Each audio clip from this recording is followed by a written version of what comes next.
we have an announcement for Vansilli, everybody. Oh, what happened? Please, here we go. Due to unforeseen dynamics and a conflict of culture, Vansilli has been let go from Valoranting. We wish him the best, but we fully expect that his hockey team sucks and that he will never recover from this.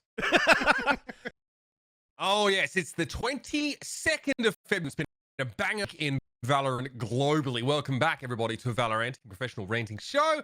I'm Mitch Leslie, joined here by Vansilli and Mitch, man. Gentlemen, it's been a week. It's been quite a week. Across both regions, to be fair. North America, of course, never fails to deliver its fair share of drama. Vans, how have you been going, man? I know when people fight, it gets really upsetting, so I'm just checking in on you to make sure you're okay. I'm doing good. I'm doing good. You know, thank you for looking out for me, Mitch. Because I'm the type of person that just hates to see, like, people lose their jobs as players. People lose their jobs as coaches. And I always want the redemption arc. And unfortunately, it's not going to be the case for this highlight storyline of 100 Thieves. But it is what it is. And I hope the best for everybody. Yeah, I like a happy ending as much as the next guy. You know, I definitely, don't feel great for the players. But that's definitely a topic we'll delve into in as much detail as we are equipped to do at the end of the show. So stick around for that if you want to hear our thoughts on T1 or Mitch's thoughts, because you know he's going to have something to say. Mitch, what's going on, man? How you been? 100 Thieves, yeah. Both of them now. We're getting them both in the chop. I'm doing pretty good. Yeah, it's been a really cool day. Weather was no rain. It wasn't even cold. I don't know what's going on anymore, and I love it. We're getting freezing rain today. Oh, good. Yeah, you guys keep it. Don't send it back. I'm good where I'm at. Yeah, we had hail last week and shit. I fucking hate that, dude. I want blue skies all the time. I'm not that edgy guy that's like, nah, I really like storm. It allows me to, stand on the ledges and buildings and brood. I'm like, fuck that shit, man. I just want heat. I just want Southern California weather. Rain's kind of dope. Yeah, I need to record another lo-fi track. I need the rain to come again. Sit on my porch, pull out my guitar, play some Death Cab for Cutie. How do you have a porch? I don't have a Porsche? Yeah, I drive in my Porsche in the rain. Yeah, fucking hell. Live in Arkansas in like a wooden rocking chair with a fucking sheaf of wheat in your mouth, just like clinking on your banjo? Yeah. Okay, mate. I mean, I'm already unlocking my Secret Labs chair to do that right now. Oh my God, I hate you so much. All right, let's talk about VCT NA. Let's get into it. Obviously, today's show, before we get into that, is fairly straightforward. I have a 1-minute timer to talk about all this stuff. It's just NA, and then we're going to talk about EU, VCT EU. We want to talk about FPX, obviously, this little scenario, quite outbite over a match, go through some of the other results. And then, of course, we're going to discuss the 100 Thieves situation as well and try and, attempt to, take a more nuanced tilt at the situation if possible. This is a ranting show, and sometimes we border on the TMZ-esque, but, it'd be nice to... That doesn't mean, by the way, Vans, that you just, say that you love and respect everybody involved. Respect heart. Respect purple heart. We're going to try and approach this from a couple of different perspectives. Obviously, we heard from Nate Shop, not so long ago. And in fairness, 100 Thieves aren't the only team just like making odd decisions in esports right now. So it's been a week for that. Anyway, let's jump into VCT NA here, because this is a region, again, that very much has been thrown on its head. A lot of those teams are just exploding out of the tier 2 and now carving out a place for themselves in tier 1. It is only week 2 for VCT NA, though. Let's quickly have a look at where we're at now after this week. So, Sentinels, interesting match against Knights. First map was really quite impressive, that Knights team, so they're continuing to improve, I think. LG managed to take down EG. Cloud9 over XSET, real close one. It's 2-1. V1 kind of handled Raze pretty comfortably. We, of course, had OpTic and NRG, a match that people will thought would be a little closer than that. It didn't quite go that way.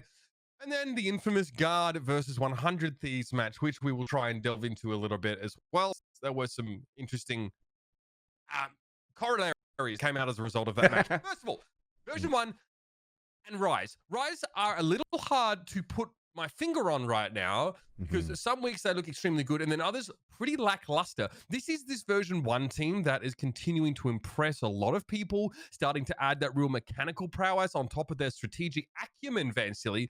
Raze don't really seem to be able to stand up to this kind of V1 right now. You know what, in the end, I think it's more about how good version 1 looks right now more than Raze in the end, because Raze, it's one day it's a good Raze, one day it's an off Raze. You don't know which type of Raze you're going to get in this game too.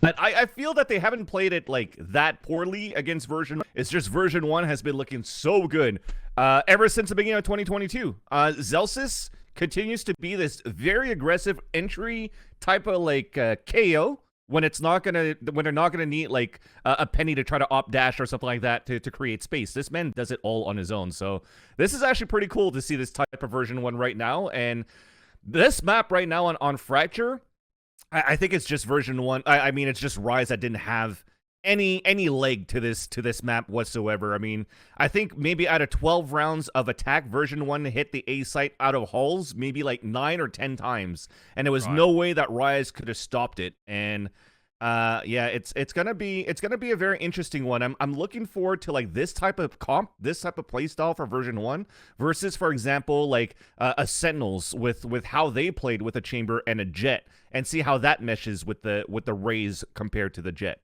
in this playstyle. That Sentinels approach, or at least their approach in general, at times has been kind of labeled a little outdated, right? That's still the continued reliance on Jett, especially on a map like this. How do you expect that to play out, or like what comp would you rather see?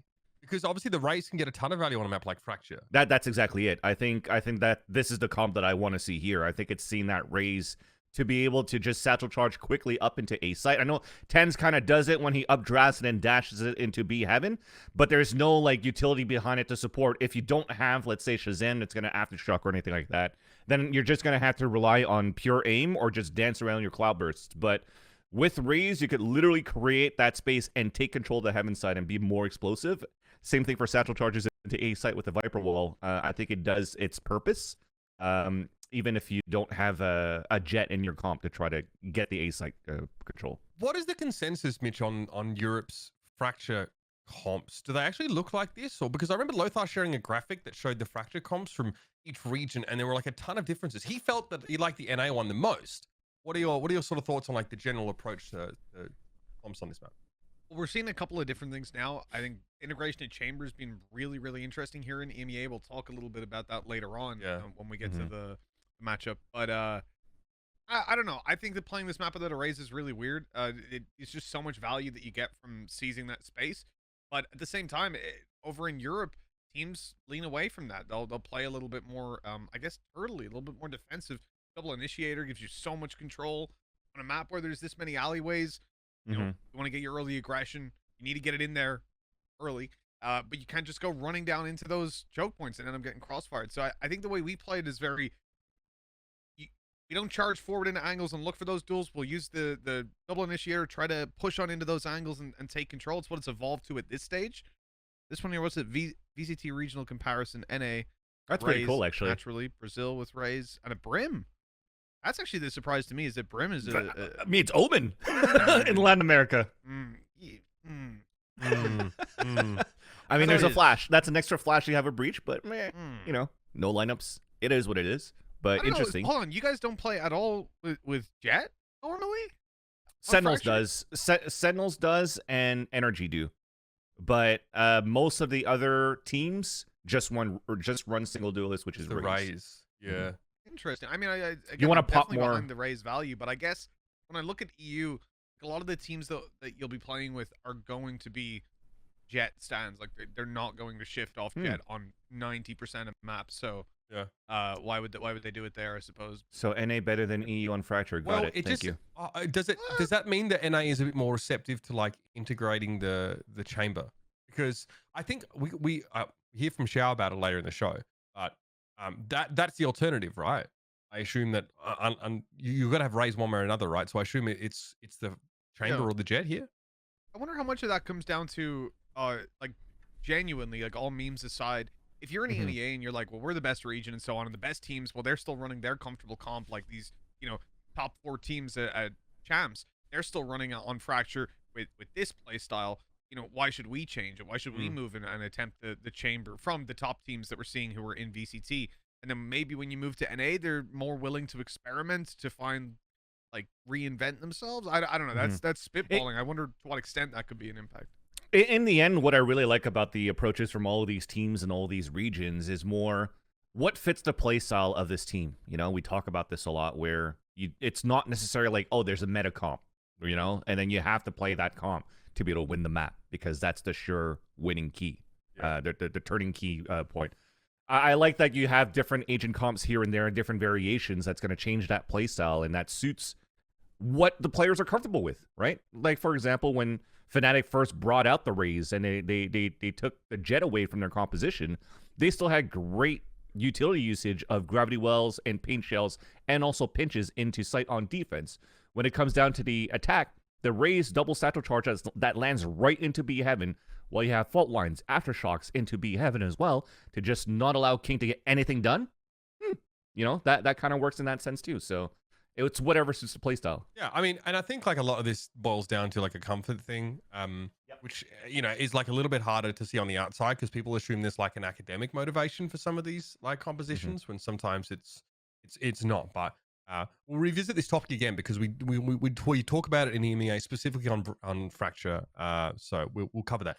Let's talk about Knights versus Sentinels here because you know, we definitely saw this Knights team continue to impress, right? We obviously talked to MCE, was it last week now, who was very impressed with like, you know, some of the performances from this team, and they've had some tougher games. I think their V1 match was a bit of a disaster for them. Acend though, Knights win the pistol, get a decent first half. It's like a 6-6 half, so I'm feeling like it's competitive, and the game stayed close all the way through. Yeah, you kind of just had to play sort of like a comeback game there for Sentinels, and I feel it's just one of those storylines where Sentinels for me has become that rise where they usually have these slow starts on the first map. I remember like the interview that Dapper was having in their winning matchup against Pittsburgh Knights. He was saying, yeah, we're just super slow to start. Once we warm up, everything's okay, and it definitely shows because Tens was not on the top of the board, but not really anybody else. You know, everybody was around like the 20 frag mark. For Sentinels on this map, and I just find that PKS they just have a really good Ascent setup, and I think this is very similar to like a KC Pioneers setup actually for Ascent that a lot of teams started to adopt, and it's been working very well. So you got to give props to even Frud for figuring out with this team with a Sage into the comp and how strong that could be on this map. So this one is an overtime affair that the Knights actually sort of end up winning. This obviously is the last round here. You can see they get out. Scuba has a very good map. We turn around and we're like, okay, so, you know, Fracture and Split got banned. We know the Knights picked Ascent. Sentinels picked Bind, which is obviously the second map in this series. And it definitely ends up being a very different story. From winning the pistol to having very solid attacking rounds. These yeah, I don't know. I don't know what your thoughts are here, but Sentinels really make it very, very hard for Knights to repel them. Yeah. What's good, at least that you take positively from Pittsburgh Knights, is that they're able to show improvement on their strongest map, which is going to be Ascent, because we talked about this whole 20-0 before going into the playoffs. Then it became 20-1 because they lost to version 1 quite convincingly.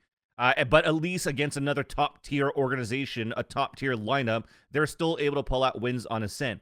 Where the question brings now for Pittsburgh Knights is how deep is their map pool? Like, how much work do you have to put into that?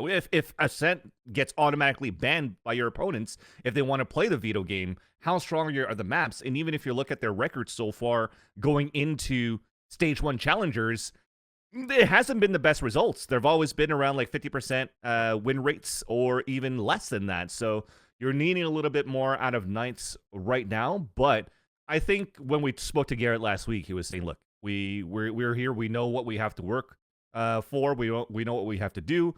We're now with the big leagues. Let's see how it goes. We have a couple of weeks to work that still. They're 0-2, I think, right now in the group, but still are able to make things competitive against the top teams. Yeah, this also, I think this map pool worked out for Sentinels as well because Knights banned Icebox here. And I think that Sentinels are preferring to ban that lately as well, as is sort of put out in chat by one Eco as well. So Haven is the map that's left over in this pool here. Again, Sentinels get off to a really good start. So much like Bind, they win the first 6 rounds in the case of Haven rather.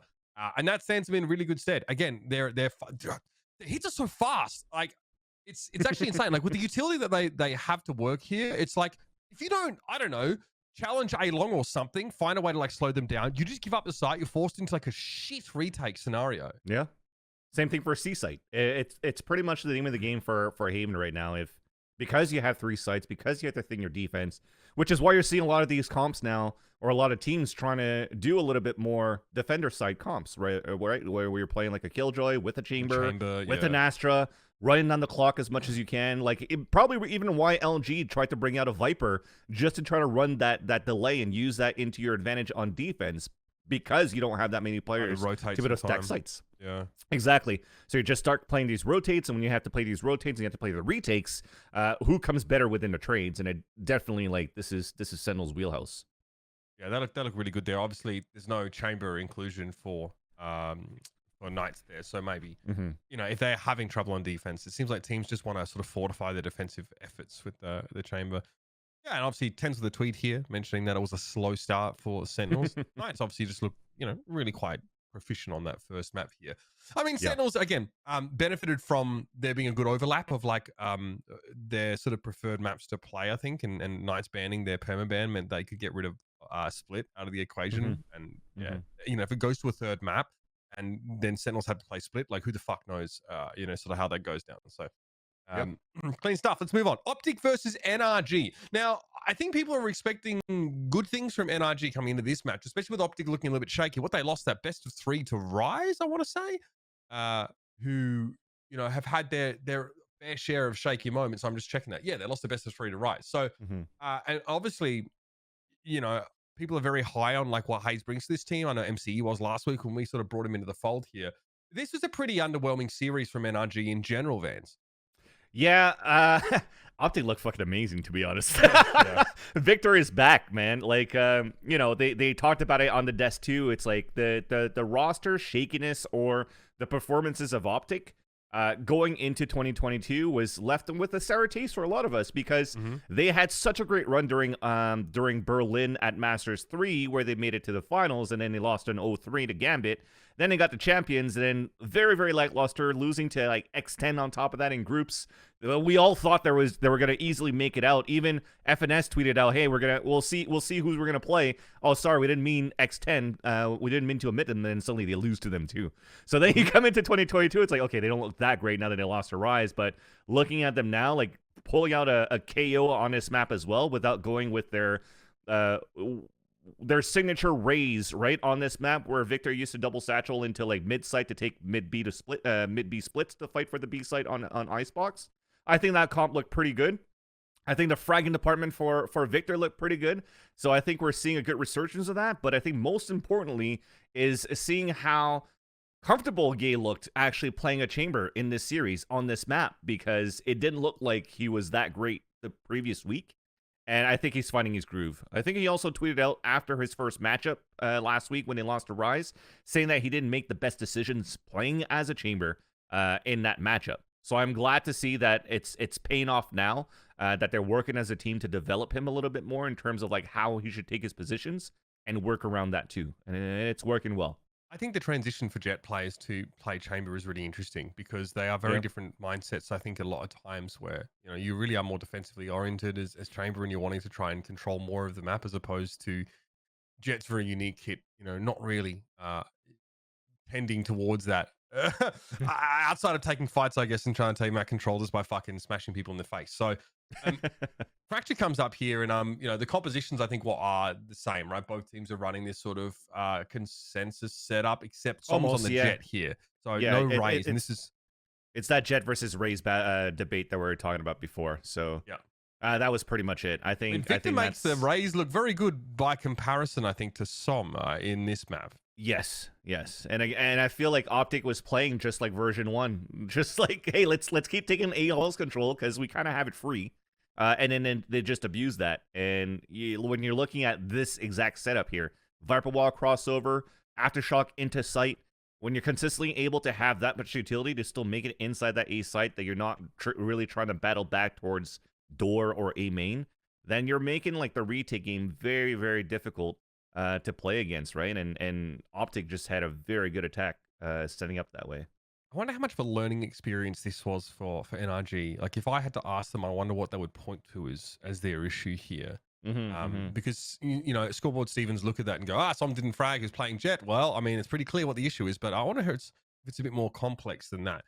Yeah, I'm trying to remember where Som exactly was opping against Sentinels when they were playing that mirror matchup with that comp, right? Because it was kind of like a Tens versus Som kind of battle, where if I remember correctly, I see some ops from like Generator into Arcade, and then you have like the first line of defense having maybe a chamber towards the A side, and if they're trying to make it into the B site and Som dies, then at least there's EU from Energy that was just able to anchor out pretty well with the Vandal. So if you're thinking about it in their positioning right now of how they played their matchup against Sentinels, and everybody's working towards the A site for OpTic, then OpTic kind of did their homework, right? So they just avoided Som, not allowing him to op on that B site for most of that game because we're just focusing on hitting A. So I think it was just it comes down to like the studying that OpTic came up with, and you know, you got to give props to both the coach and the players in the IGL to get that going for the team. So two teams that I'm struggling to get like a proper feel for is LG and EG. They actually play against each other in this next match anyway. So yeah, I watched the first map and I thought it was over. I didn't actually watch the second map. I casted the first map and I thought it was over. I was like, man, this is gonna be like an easy series. What the fuck is going on here? Easy paycheck. I don't know. It was pretty rough. I mean that was fucking sick, by the way. Yeah, that was flying through the map. Like that's sweet movement. That's like almost flight style going through. But LG in the end just looked like they had such a good strong bind matchup against EG that they couldn't really find anything. And I kind of like just zoned out of that one. I was like, hey man, this is gonna be so one-sided. And suddenly, like, you look into the last two maps, it's been close. It went into, I think, even overtime, like a 13-11 on another map. It was pretty insane looking at that, looking back at it to see how close it was, and maybe Bind was just one of those maps that just doesn't work out here for EG. Yeah, I mean, you know, Split comes up in the second map here, actually getting played, PogChamp, and we actually have a Cypher still here for LG. There's actually the chamber here for EG. This is a much closer one. Both teams look really comfortable on defense. I think is the safest way to put it here. I think EG obviously win 4 attacking rounds, but this is much more of a contest, right? Much more of what we were maybe hoping to see. Yeah, definitely. I think this is a map that EG is definitely more comfortable to play on. I'm pretty sure it was their map pick as well, and because they've had some good results on it in the past. So now you just play your own style to where it works out. You have that debate of, hey, is it still cool to have a Cypher being played by Moose? I think it works out quite well for this team, for the type of play style that they have here. The fight for mid control, I think, was pretty important for both of these teams, and you saw that from just having a lot of pressure from the Sky and also the Sage on mid site. So it was kind of like a bloodbath on like the later executes into the maps, or into the rounds. Sorry. LG don't play chamber really, do they? I guess not, right? Because they used a Cypher on the third map too. They did on Bind, but it didn't go. Yeah, obviously, I mean that map was just a wash anyway. But on Breeze, right? They bring a Cypher back in. Moose still, you know, that's where he sort of wants to be. And we actually also, you know, Marta obviously still on the Sky on this particular map, as opposed to Jorgimo's on the KO here. So let's talk about this again. Both teams defensively much more comfortable, although a lot of retake scenarios. A lot of retake scenarios on this map for both teams. Yeah, that's pretty much. I think even LG, like most of their strats is like just try to take control of their A halls too, so that they could actually try to open these doors when they need to go for these A site pressures. So when you have these walls coming up, when you have to play, when you're trying to anchor these sites and you're not having the initial holds, and your timing with the door opening a little bit later is like, well, screw it, we're just gonna have to give the site up and then try to play the retake games for both of these teams. Same thing for like even you have Moose playing as a Cypher. You're playing against a KO. You're placing up your traps. What do you do if you see a KO with an ult? You're going to have to play away from the radius. So you're playing all the way back towards spawn side. You're hoping people are going to trip over your trips, while you have, I think it was Busio that was playing towards Archway at B side and try to just spray through the Viper wall that comes out from the attack and try to get a couple of kills. Didn't really work out. The idea was there to be able to play that Cypher to hold B site and get those trap plays. But in the end, it just comes down to those retake games were a lot harder when you're trying to retake again, this time with the Cypher with the rest of the team.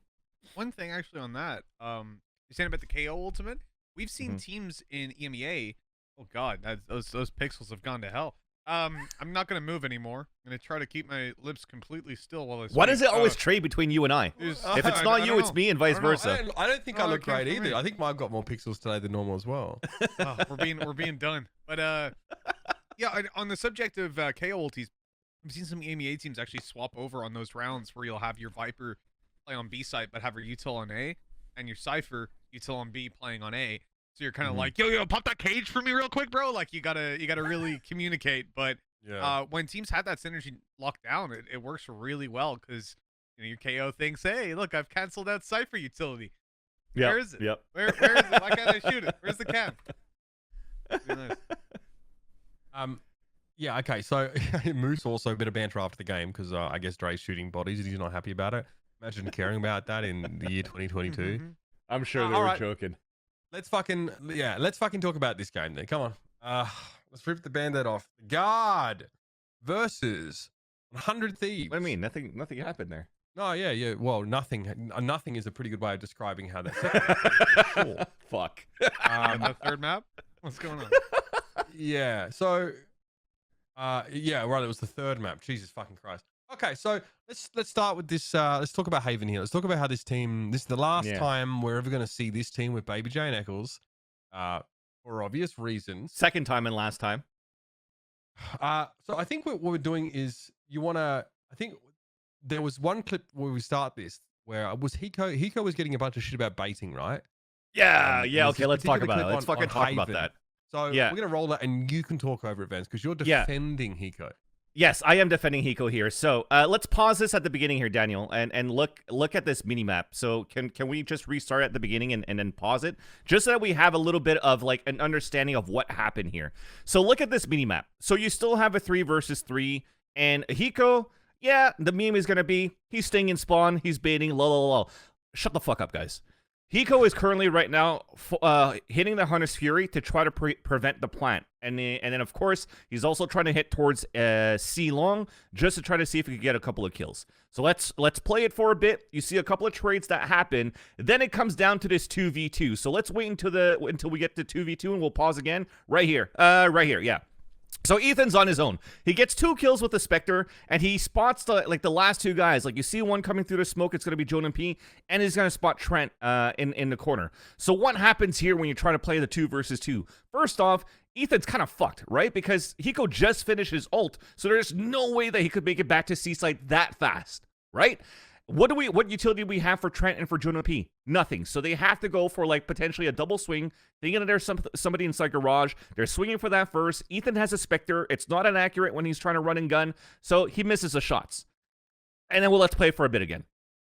And then once he looks for a move behind the boxes here, he goes for the Trailblazers, he gets information, and now with Hiko, let's pause one more time, sorry.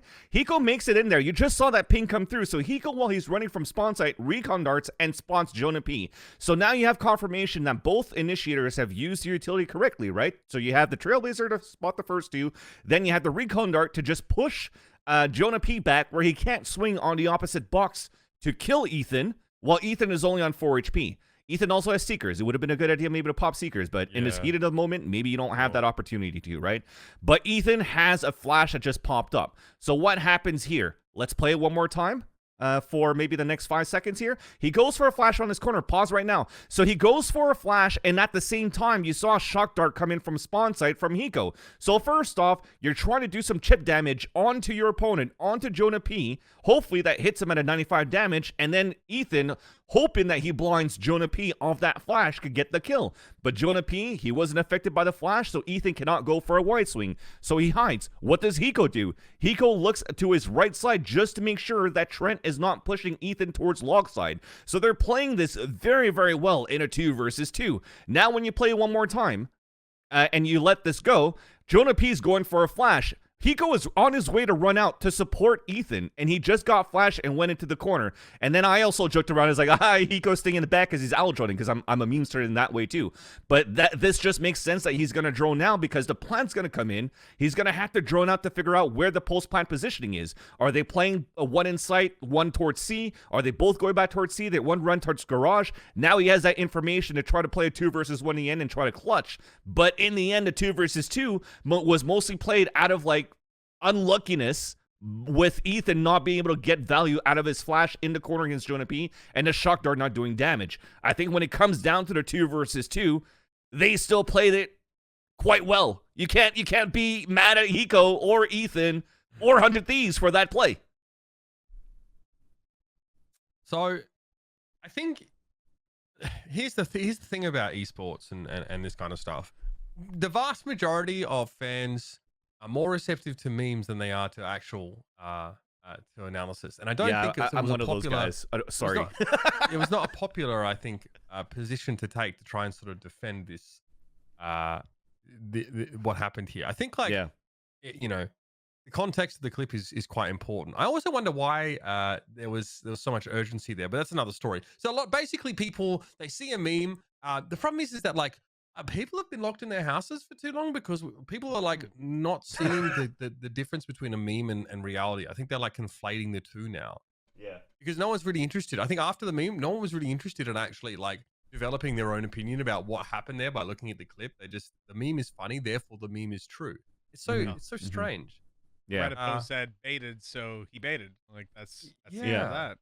Yeah. Why I is guess so why it's normal if you like. We've all sat there and watched our family watching sports at some stage, right? The guy that shouts at the TV, the armchair general. I think it's a normal reaction for people who are invested in those teams.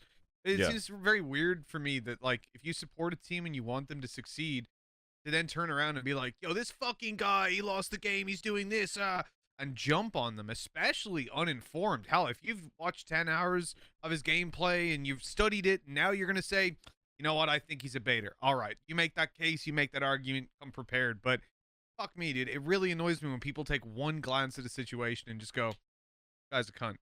Yeah, I mean, people are shocked, and then people are shocked when teams just drop players out of nowhere. Yeah. It's like even fans of these teams are calling for this to happen. You know what I mean? And we'll talk about that. We'll talk about that for sure, because I definitely want to speak to that point too. But at least like the thing about us getting mad as fans of the game and fans of our team, like I'm a fan of the Montreal Canadiens, and the Montreal Canadiens don't have the best season this year in hockey. I have to unfollow their official Twitter account because I'm tired of watching them tweet losing. You know, like when you're passionate about a team, at some point you're gonna be mad, not necessarily at the team or at the players, just like as a whole, be like, please fucking win for once, man. I'm so invested in this. Win a fucking Stanley Cup. You haven't won one in like since '93. I just looking at that clip. I'm not an analyst in Valorant. I'll be very clear about that. I'm a playcaster by trade. I stick to that because just upheaving my brain and trying to make it actually do work is difficult at old age. But does Hiko not give up his ability to trade if he pushes onto the site with Ethan there? Oh my god! Let's get that shit out of here. Get that shit out of here, bro. Man, 11 wins, 33 losses. That's oh my god! Impressive. Oh my god! 25% win rate, by the way. I love you, Daniel, and I fucking hate you too now. You rarely get to see a team be that consistently shit. Well, now that Brazil.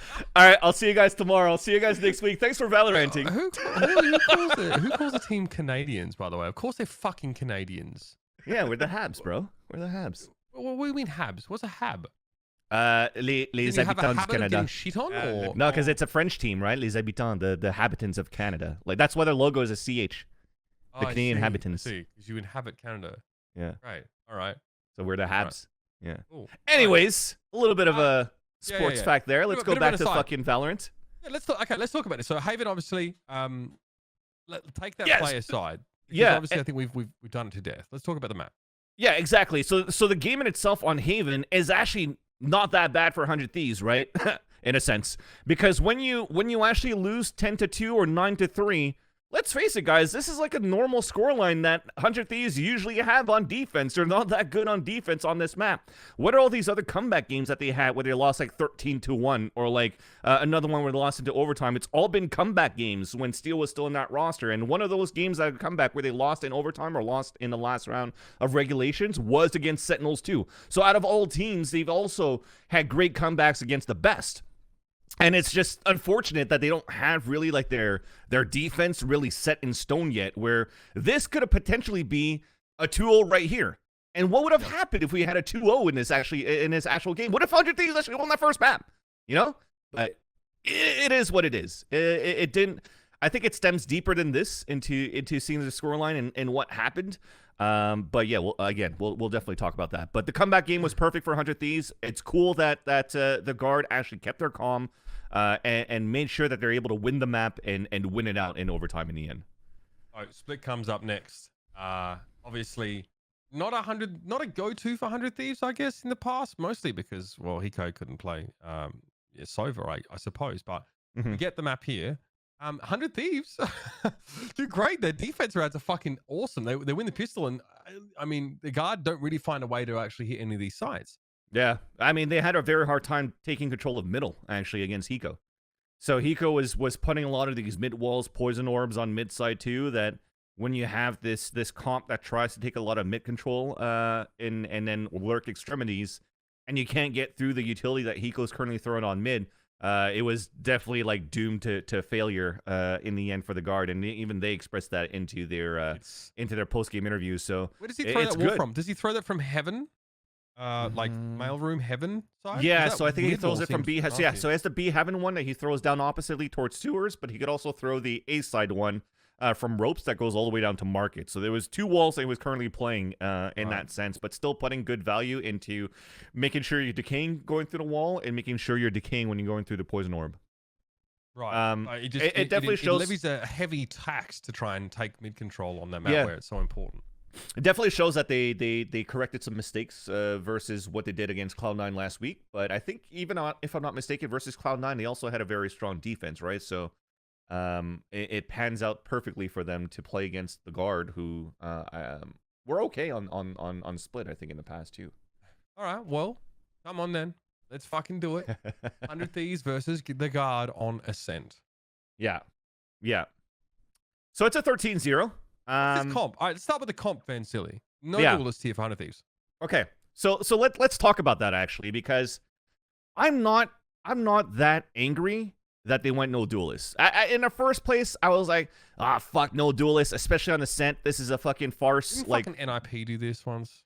Maybe NIP did it, but another team that I decide to look back on and look at these VONs as to what team currently plays this comp or a very similar comp that almost qualified into Challengers is Sonics, right? And Sonics, instead of playing Sky, they play a KO. And I think that when I looked at that game, I was like, okay, well, they still make it very competitive. It was 13-11 that they lost on that map. What happened? And I looked at their attacker side, and unfortunately, their attacker side wasn't that great either. They lost like a 9-3 scoreline on the attack. So I think the comp in itself has some sort of an issue where, especially now that you don't even have a KO, how do you try to create space trying to get into a site? So how do you get mid control with this comp? Like, what do you... I think mid control is okay, because there was like another meme that was well, not necessarily a meme. There was a clip that came out where okay, let's look at the tweet here. What Tens was saying here. I'll let you read it, Mitch. I don't know how to read today. I mean, Tens tweets. He says, one issue I see with the zero duelist comp is a lot harder for your entry to run in and get picks and be more self-sufficient, since they'll rely on using your teammates' utility at all times. Like Chamber as a solo fragging character feels like a budget rainer. Okay, so let's talk about that. I think right now, when you're actually playing a composition that quote-unquote isn't meta, and you're trying to do your own thing, you have to understand what could be your strengths and your weaknesses playing this composition. So you're playing against now the guard that pulls out a trump card, right? They bring out a Sage instead of playing their regular KO on Jonah P. So now the question is, oh shit, Knights play something very similarly with the Sage. What did they usually do? What did we see in this matchup? They were consistently walling catwalk, right? On that side, maybe for Sage boost walls or just holding down the area, and then it kind of blocks off that section because nobody really creeps up catwalk to break that wall instantly, right? So that's one issue. So what do you have to do now, understanding your composition that you're playing against a Sage, is you got to try to work these timings. So if a Sage is already going to be on the A side, and we did mention already that 100 Thieves had a decent mid take, right? So they had Eccles that was trying to move up towards mid side, and that's what I was going to talk about, this meme. he pings the alarm bot on mid, and Hiko tries to double shock it and misses it. So Ec1s is just like fucking pinging this alarm bot, and then Hiko's trying to spam it through the wall from the back mid forever. Then Ec1s is like, fuck it, I got it. So he just breaks the alarm bot. That's a joke aside. But when you understand now that your Sage, opponent Sage is playing on catwalk, your timing is good where you had to move a little bit more quicker on mid side. You hopefully have some players on the B side take, and then you try to pinch into that area. Why? Because since you don't have a duelist, one slow orb that goes into B main just fucks out your whole push, right? And you can't wait the utility out. If you Exactly. wait the utility out, you end up like, I don't know, fucking late 2020 T1 execing with like Exactly, 10 and everybody's seconds left in already the round. rotated by then, right? Yeah. And the other issue that I saw in this lineup was that because they used a Skye instead of KO. Yes, Skye has flashes just like KO. But there was one instance where they try to hit into the B site, and Trent, being the fucking anchor that he is inside B site, falls back into B site, throws a recon dart up into B main, right on the top of the entrance. These guys are falling behind because they're battling through a nebula on B main and a slow orb. Now they make it through, but they get fucking pinged. So what happens? You have Valen that's inside a defender spawn, and he's just spraying through the smoke, getting kills.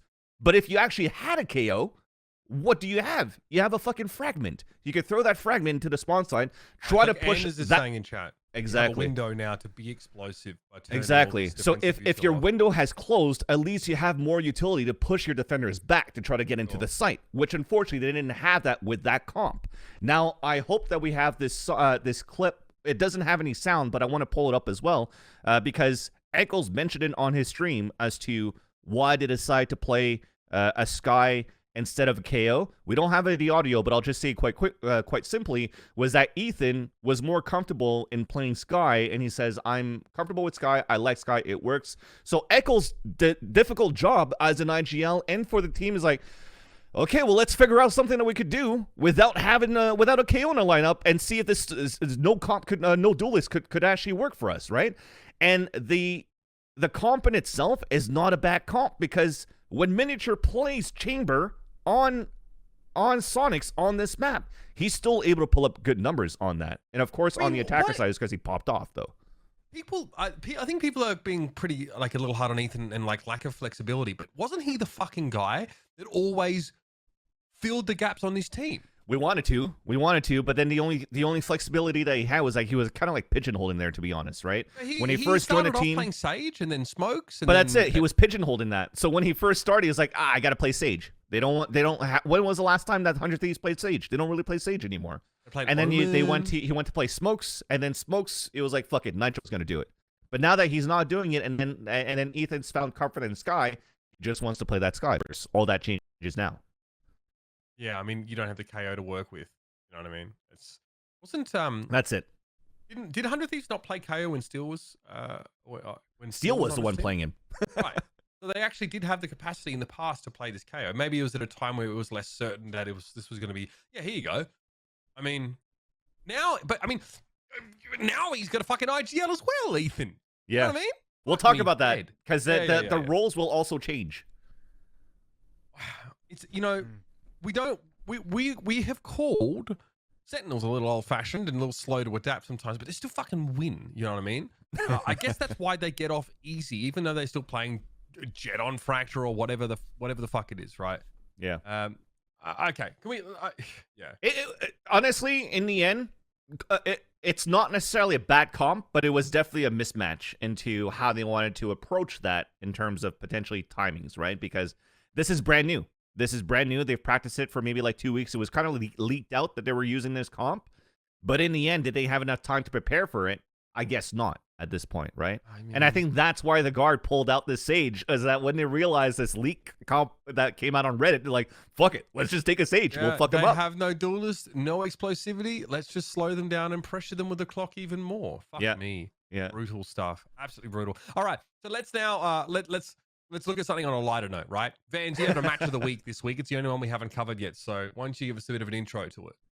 Yeah, so C9 versus XSET. Actually, this, to me, quite honestly, is probably the matchup of the group so far. I think, me personally, looking at this Group A, were Cloud9 and XSET probably the top two coming out of that group, probably giving the edge to Cloud9 on top of that. But lots of stuff coming in on the side of XSET with the addition of cryocells, right? There's a lot of stonks running into this team that this is the missing piece. You know, no offense to Pure, that was needed right now to just allow XSET to be back on, like not back on top, but finally be at the top. Now, okay, so let's go from the start here, because obviously cryocells was hyped up to be this like kind of insane Jett player, right? Just really consistent over the course of the qualifiers and the matches that they've already played. Really very impressive. A lot of people are also talking up Mitch, for example, actually on C9, and just what he's starting to, you know, bring to this team as an individual. Yeah. It was so many Mitches in Valorant, and I'm sitting with 2 out of 3 of them. Yeah, I don't even know if Mitchell's that common a name in the United States, to be honest. But I love Mitch, the Valorant player, because at the start in beta, I don't know what happened, but for some reason people were tagging me in like this, like journalists were tagging me in these like threads of clips being like, at Mitch man clutches versus 100 Thieves, and I'm like, I'm retweeting it, you know. My friends in school are like, holy shit, dude, are you playing against Steel right now? And I'm like, yeah, dude, I fucked him up. Look at that 1v4. Yeah, he goes shit. And but yeah, it wasn't me. No. So the real Mitch, please stand up here on C9. The first map, they get bowled over though. XSET lose the pistol here. Yeah. But their defense is just absolutely rock solid. C9 unable to find a way in here. They stonewall them. Yep. I think it's cryocells on top of that board once again. I think looking at that first map, hasn't like, I think the whole team on defense were doing very good on just holding their grounds, just because any type of duels that was coming towards them on that side was just winnable quite easily by XSET, because that was the question going into this game. It's like, okay, Mitch now playing this chamber role instead of having Leaf playing the Sky and then Mitch playing Viper. How does that work in their comp? Are they going to be able to activate as much? What are they going to try to do with Mitch in this lineup? And unfortunately, it was an attack that fell really flat for Cloud9. But at least the silver lining was that they actually had some pretty good defender rounds, like they did when they played towards champions. Right. Yeah, we'll talk about that later as well, because Cloud9 are really good at setting up some fairly intricate set plays on defense and putting attackers in lose-lose positions. So we'll circle back around to that. Let's move on to Breeze, though, which is the next set pistol win. And yeah, it's Cloud9 eventually, once they start to, you know, get guns in their hands on the attack, really start to draw some blood in a big way. KO, of course, here for both sides. And again, it's a cipher, though, for Mitch. Yeah. And I think going back to like the comfort pit of what works out for C9 here, because of just the sheer like group of the Vanity Zeta. By the way, I'm going to call him Zeta again now because of this whole Reddit thing that happened in the past. For fuck's sake, you DM Zeta one more time. How to refer to each other? It's just yeah. So I DM'd him one more time, by the way, chat. And I was like, hey, one more time. Let's just, in North America, I know it's both ways, but how do you want to be referred to on a broadcast? And he's like, okay, let's just go with Zeta just to make it easier. I was like, sure, let's do that. So there it is. So anyways, Zeta as a Sova, Vanity as a Viper, I think those two together are just a great combination in terms of how they execute into these sites. Overall, I think the play style of how they play against XSET, I think it was definitely studied in a sense that XSET really likes to go for like these holes and A splits and go for like these type of like shot dart back sight and pushing people outside of positions. But C9 played that to the T. I think it looked pretty good. Really hard to fight for mid control too with the way that Leaf plays. And yeah, what do you think about the Astra on this map? I think Astra's fine. I mean, you have Astra and Viper, right?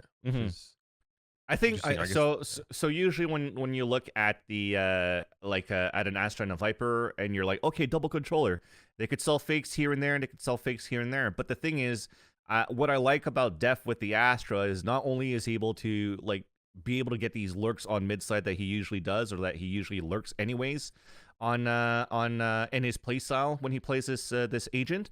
It's also allowing a lot of disruption into the executions, right? So when you're actually putting a Viper wall up, and then Zekin's throwing these flashes through the walls, and then you have Cryocell that's going around just opping around or throwing blade storms. At the same time, you have gravity wells and nova pulses in like key choke points in the site that's just pushing these guys back. And then when you also have like a gravity well to a shock dart, that's double damage right there. That's a fucking kill and a half if you actually place it right.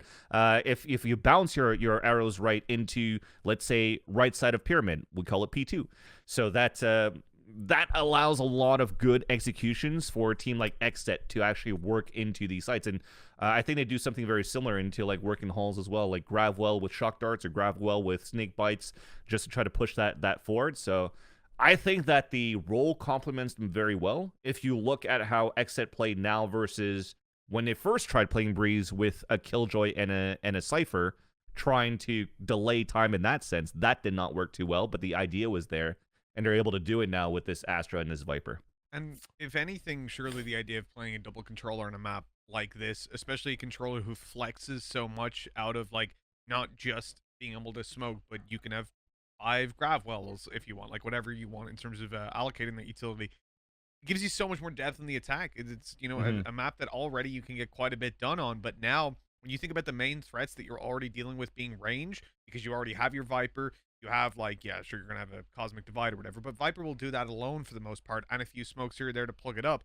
But yeah, like you said, you add in those grav wells, those stuns, combine them with the shock darts, with the snake bites. We saw Acend do it even here in EMEA, just up against Guild this weekend.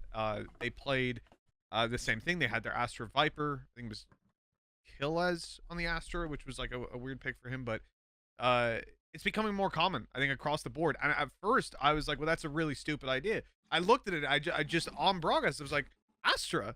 Like, you're not really going to plug the holes with an Astra here, you know? Like, your Viper gets you on an A site pretty much every round. When you go B, wall right, drone left, you're in. But it's interesting to see now that, yeah, actually, you can start just making it impossible to play in some of those nasty little corner angles. If every single round, oh, you go there, sure, snake bite, shock dart, poison orb, you're dead, you're gone, and you don't have any time to react. It's really cool to see those adaptations. So let's talk about Icebox then. You know, we want to talk about creative application of utility. Icebox, maybe not one of those maps because it's pretty set in stone. But XSET ended up winning the pistol and actually lose round 2 here, which allows Cloud9 to get out to an early lead here on the attacking side. XSET finished the half and make it 6-6, so very competitive to start with. They win the second pistol here as well, but Cloud9 start to ease and find some comfort on defense here. So what goes on here? Because it looks like that XSET aren't really able to sort of settle into comfortable post-plant positioning, or, you know, not able to get too much going on the attacking side. Is that because, you know, have I missed something, right? Because all of a sudden our Sage is not really, you know, being favored on this kind of map, or like the emphasis on the post plant seems to have been reduced. It's the Mitch and Dev.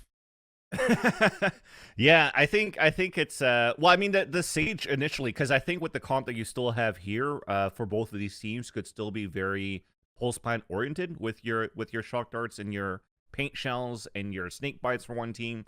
Then you have your shock darts and of course your snake bites on the other side for C9. But I think the way that you want to approach this map now, not having a Sage, is just try to push your opponents back a little bit more to have these safer plans into these sites. But I feel that XSET had a hard time even getting through the first forefront, like the first line of defense for C9, where things were read quite well for C9's camp. Even I think I saw like on Anthony's on Vanity's Instagram, where he has a TikTok clip that he put in there too, where he's like, yeah, man, I kind of like I hit tab, I saw that Zekin had a showstopper. I was like, yeah, and the other ones were on eco, so they were gonna try to just satchel charge into sight and probably just ult into sight. He's like, this is my time, and then he just charges forward and he gets like 3 kills into that round. So just overall, I think it's more on how C9 just understood how XSET were gonna play with this double duelist trying to get into these sites, and they countered it pretty well. I want to hand it over to you here because we're going to circle back now to something that came up talking about bind. Is that Cloud9 are very good at setting up what you want to call trap plays here. On defense, there's actually, it's not, their approach to defense isn't exactly arbitrary. It's not exactly reactive. Sometimes there's a lot of sort of premeditation into a lot of these rounds. I want you to flesh this out a bit because it's something that a lot of teams don't do. Sure. And trap plays, when you look at C9, let's think about it. We talked about the shock darts and the snake bites into B-side breeze on executions. The way that they actually hold back on defense off audio cues with Zeta, for example, throwing the breach fault line, and then you go with gravity wells and paint shells. So my idea looking at this is trying to see like the evolution of what or the approach that Cloud9 were trying to do playing Bind against XSET. So we'll look at the at their setup on champions first. So let's try to look at this mini map here on this radar if we can. I know it's kind of small, but we'll pause it right here because I just want to talk about the setups, and then we'll look at how they did it differently with the chamber now.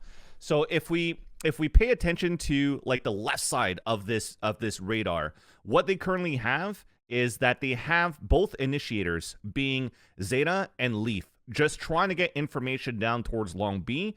Meanwhile, they have Zeppa, as you see on screen in POV right here, looking for information on shower side with his boombot. So the idea around this is because Pistol Round, because Bind only has 2 sites and there's not really a mid to rotate, you kind of have to figure out where your opponents are going to hit first. So you have to triple stack and gamble where you want to stack. Is it 3 players towards A or 3 players towards B? So their approach on here is having this type of like drone utility work on both ends and try to capture where the action's coming from. And already from this boombot, as you see on the X-ray, it just kind of got shot, and through the X-ray you see 3 people. What happens there? Look at that minimap or that radar once again. You see Leaf as this guy rotate over to the A site so they could have the numbers advantage on a hold into A site, while Zeppa is just holding off as much as he can with his utility. Then they try to work out with their own action play, right? So that's basically what I wanted to talk about here. Actually, another pause is the issue right now, or the setup that they have right now too, with both initiators playing towards Long B side, is also due to the fact that if there was actually going to be a lot of pressures into showers and they really wanted to fight, then you could go with the nice recon dart through the teleporter and then go for that pinch into showers as well and try to go for the backstab as well, right? So the trap play in itself hasn't been shown, but it's to show that they have that possibility of 2 different ways of playing this pistol round on Bind.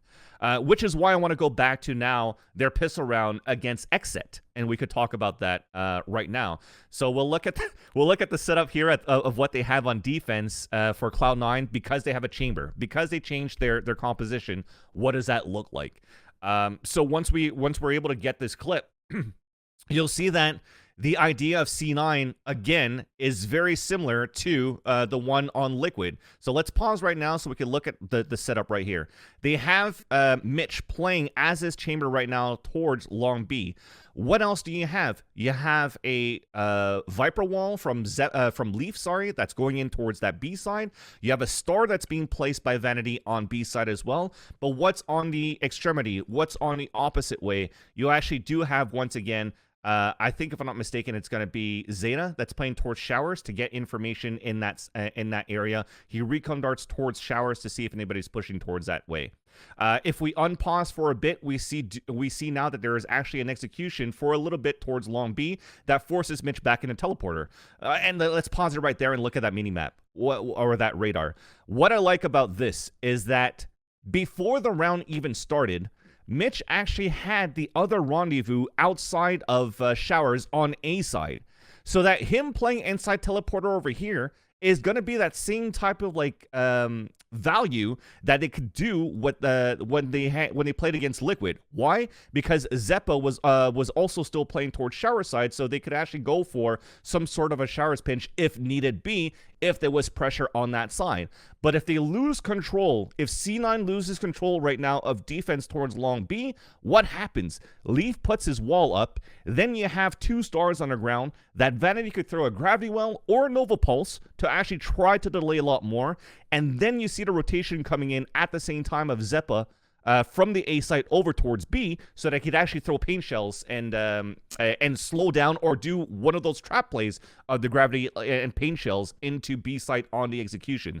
So again, another one of those rounds where you didn't have a chance to see the trap play unfold, but all of the options that are available for C9 and their setup on defense allows for all of these different trap plays to happen, which is why I think that C9 has a very strong defensive side on this map, although the attacker side is going to be worked on. Sure. Do you prefer the minimap for these? Do you just want us to give you a minimap, Vans, or do you want the full screen? Yeah, we could definitely do the mini map. The mini map is going to be a little bit better for people to see, at least on that setup for pistol, so that they have a better idea. But at least for the other ones, when we're going to look at the rounds in itself and the gun rounds, we could just use the POVs. Actually, we could just use what we see. All right, well, cue it up, baby. We got more. So the idea here, just looking at the gun rounds, the setups here for C9 on defense is not necessarily trap plays. What I wanted to try to envision as to how maybe C9 plays when they have a chamber in the lineup now instead of having a Sky. What did they do? How does it work? And why did they play that way? So let's check out the first clip over here. So this is Mitch playing with a Vandal. So he doesn't have, we're only in round number 5. They haven't really lost any rounds yet. He hasn't had a chance to buy an operator yet. So he's the one that's playing towards Showers. And if you look at his, towards Hookah. And if you look at his position, is that he has a rendezvous that goes back into sight. So he's going to be the first line of defense. He gets the information. If there's Owl Drone is coming out, what can he do? That star is already on the ground. They could throw a gravity well. They could throw a smoke just to try to delay for as much as they can. He TPs into sight, whereas if there's a hit that's actually happening, they already have 2 or 3 players inside the site to hold both extremities to prevent the attackers from actually getting in. The issue with this right now, though, is that because a hit didn't happen for XSET, Mitch wanted to jump back into Hookah to regain control of that space and to try to get information. A little bit of a mishap because C9 didn't use utility to try to get him back into Hookah, so he actually got killed by Def lurking into Hookah and lost that. Right, because the Def is approaching there with an Astra smoke up. Yeah, we have the next round, right? Which is still a gun round, I think, for C9 here, so we can. I want to see if there's how different this look is. Yeah. This is XSET win that round. Yeah. So this is exactly like when Mitch has the operator, this is how they play differently than when they had like Leaf, for example, as a Sky, is that they actually have them posted up a little bit more aggressively to try to work down towards a pick at short A. And if he actually hits that shot or misses the shot, look at where his other TP is. It's actually on the top of the map at A Heaven side where Vanity is currently at. And this is actually where he's able to get even 3 kills into this round because he stays posted up there. And what activates and what allows him for him to get that kill was good work on Hookah side, because eventually when you try to get Hookah control for XSET, it was actually spotted by Leaf. He throws a snake bite onto the ground, and then there was actually, I even think, like a smoke or a gravity well at the same time towards Hookah, which forced XSET to fall back into a site and try to hit the site right after. And they didn't have information. Like, since you're playing single initiator for XSET, you don't have utility to try to clear out towards the one portion of the map because your initiator is already on the other side. So they try to move up towards A side. Mitch, I was going to say Mitch, man. Mitch uses operator or uses tour de force at very aggressive angles to lock down one main area, and the rest just pawns around it, and it works tremendously well. And give him a good position to fall back to as well if it's like a faster hit and he doesn't want to try and re-peek. So he gets to repost on a different angle for free, essentially, with Rendezvous. All right, then round 10 of this same match here. This is still C9 on defense. Yeah, exactly. So then you're just looking at how things are panning out so far. Is that C9? You had to come back into this game because you had a lot of force buys going into C9 trying to reset the economy of XSET.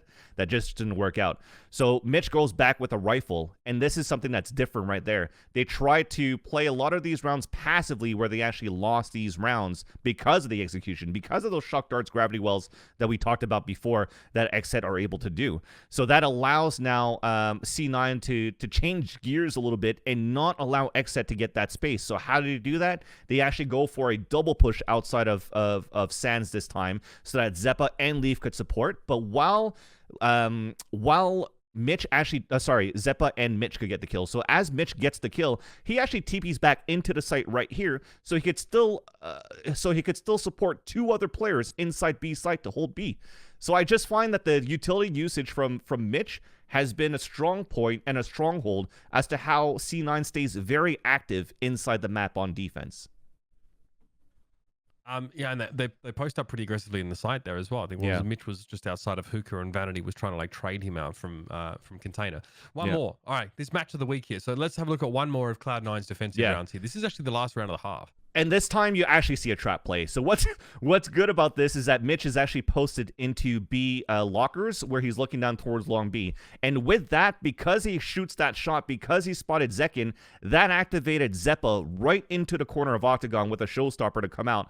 Another little addition was that Vanity had a long B star, so that if anything, if nobody was pushed up and they were trying to fall back, a gravity was going to suck a couple of players, and potentially Zeppa could get multi-kills into the round. But at least Zeppa was able to trade it off to at least 1 kill and already give an early 5-on-4 advantage into C9. And one thing that's really good in the end too of this setup of having Mitch also, or sorry, having Leaf playing also towards Hookah, is that C9 always finishes up not necessarily a trap play, but trapping their opponents. They're always trying to go for a triangle formation retake when their opponents are actually hitting towards the A side. There's always going to be that flank coming in from Hookah into Sands, and then you have one trying to take control of you and one taking control of Triple, and they try to pinch in against your opponents to not give him space to work with. Again, just to look back at how C9 looked pretty good on their defender side on blind, just need a little bit more work here on their attack, and I think that's the other question is, like, they didn't really have a chance to activate Mitch too much on Chamber on the attack, and that's something that they're going to have to develop, if not go for another comp change. Yeah, fair enough. If they're foregoing that duelist in that position, then they have to find a way to get Mitch involved on the attacking side. Otherwise, you have the same issues as teams that are playing no duelist comps at times. Like explosiveness and ability to make use of Chamber in an aggressive way. All right, so that was this match of the week, Cloud9 and XSET. A close one, a great one to go back and watch if you haven't done that. What are you excited for then coming up in week 3, Vans? Because we're not even halfway through this league structure. There's some interesting games. I mean, I'm seeing one that really stands out to me, but I'd love to know what your thoughts are. There are some sick games this week. Definitely some sick games coming up. I think the Sentinels and OpTic is going to be probably a huge one. The guard and XSET. Saturday is gonna be fucking amazing, to be honest with you. Yep. I think Saturday and even Sunday to see what 100 Thieves is gonna look like against LG. Will they have enough time with this last minute boot camp that they're doing? But I think you definitely keep your eyes on Saturdays. These are banger matches. Yeah, insane week coming up in North American VCT. It's week 3, so still a lot of fun to come in challenges over at NA. We're going to go to a break, ladies and gentlemen. When we come back, we're going to activate this Mitch, talk a little bit about EMEA and what's been going over there. So stick around, everybody. Much more to come on the other side of the break. Welcome back, ladies and gentlemen, to Valoranting. We talked a lot about VCT NA in the first half of the show, but now join me on this little transatlantic traipse as we go and discuss what's been going on in EMEA, because we had a really interesting week of VCT over there, including a banger matchup involving the world champion of Valorant right now, worth talking about. But Mitch, high level here, what kind of week did you guys have out there in EMEA? Yeah, it was a stressful week, I'll tell you that. We started things out. We saw that FPX Gambit game on the cards last week, and everybody was talking about it as one that could have potential, but we were all pretty scared at the same time, because when you look at the performance that FPX fielded the previous week up against Big, it was pretty shit. Sure. So very hard to then turn around and expect them to do well versus Gambit. But I had faith that Angel would rally the boys. That the previous week was a hurdle that they just didn't quite manage to get over, but they wouldn't be tripping themselves up this time around. Jesus, they came back better than I thought. When we were talking about this game being good, we were thinking, hey, maybe it's going to be, a 3-mapper. It could be kind of close on some of the maps even. We ended up with 17-15 to open it up on Fracture, and we'll get into, it was even more ridiculous than that, but we'll get into exactly why later on.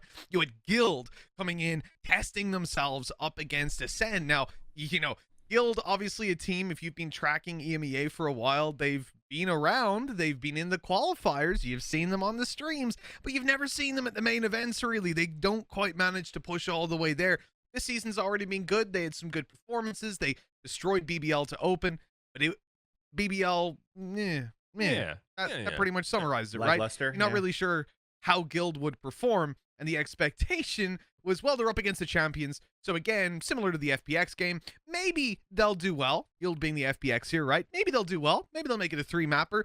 And hopefully we'll see something good from them that will fill us with faith that they can actually deliver later on. Instead, they fucking won the game. It's like those 2 first results are insane. That day was backwards. It was incredibly close as well. We ended up with like a 7-hour stream. which is all we want, really. London United big, nothing too interesting there. I think the 2 maps big lost were fucking atrocious. Really hard game to watch. A lot of mistakes made. I think that those will be polished as time goes on. It was just a particularly bad week. Fnatic BBL, as we said, kind of expected it with the BBL situation the way it is. They're not really matching up to the top level. They've got some really good players like Cutie, but they just don't have the level of play as a team yet, I think, to be competing at this level. That's always going to be the thing with like number 2, 3 in Turkey. G2 versus SMB, same thing for SMB. Haven't really found the identity yet. I'm not confident in the Turkish region right now, competing and making it through further in this stage. And then Liquid Navi, that was actually surprising in the sense that Navi probably shouldn't have gotten a map there. It probably shouldn't have been as close as it was on paper, at least in the estimations of most people out there. So, a really fucking solid performance for this team that is really young on the one hand, but also like JD, SSK, Cloud, DinksJ, you know all of those. You might not know Dunno. He's maybe the only one. Yeah, I don't know about him. EMEA fans don't. Oh, for fuck's sake. Okay, all right. but I was gonna say, you're gonna talk about that matchup without even talking about how crazy the lineups were for fucking, or like the comps were for Liquid.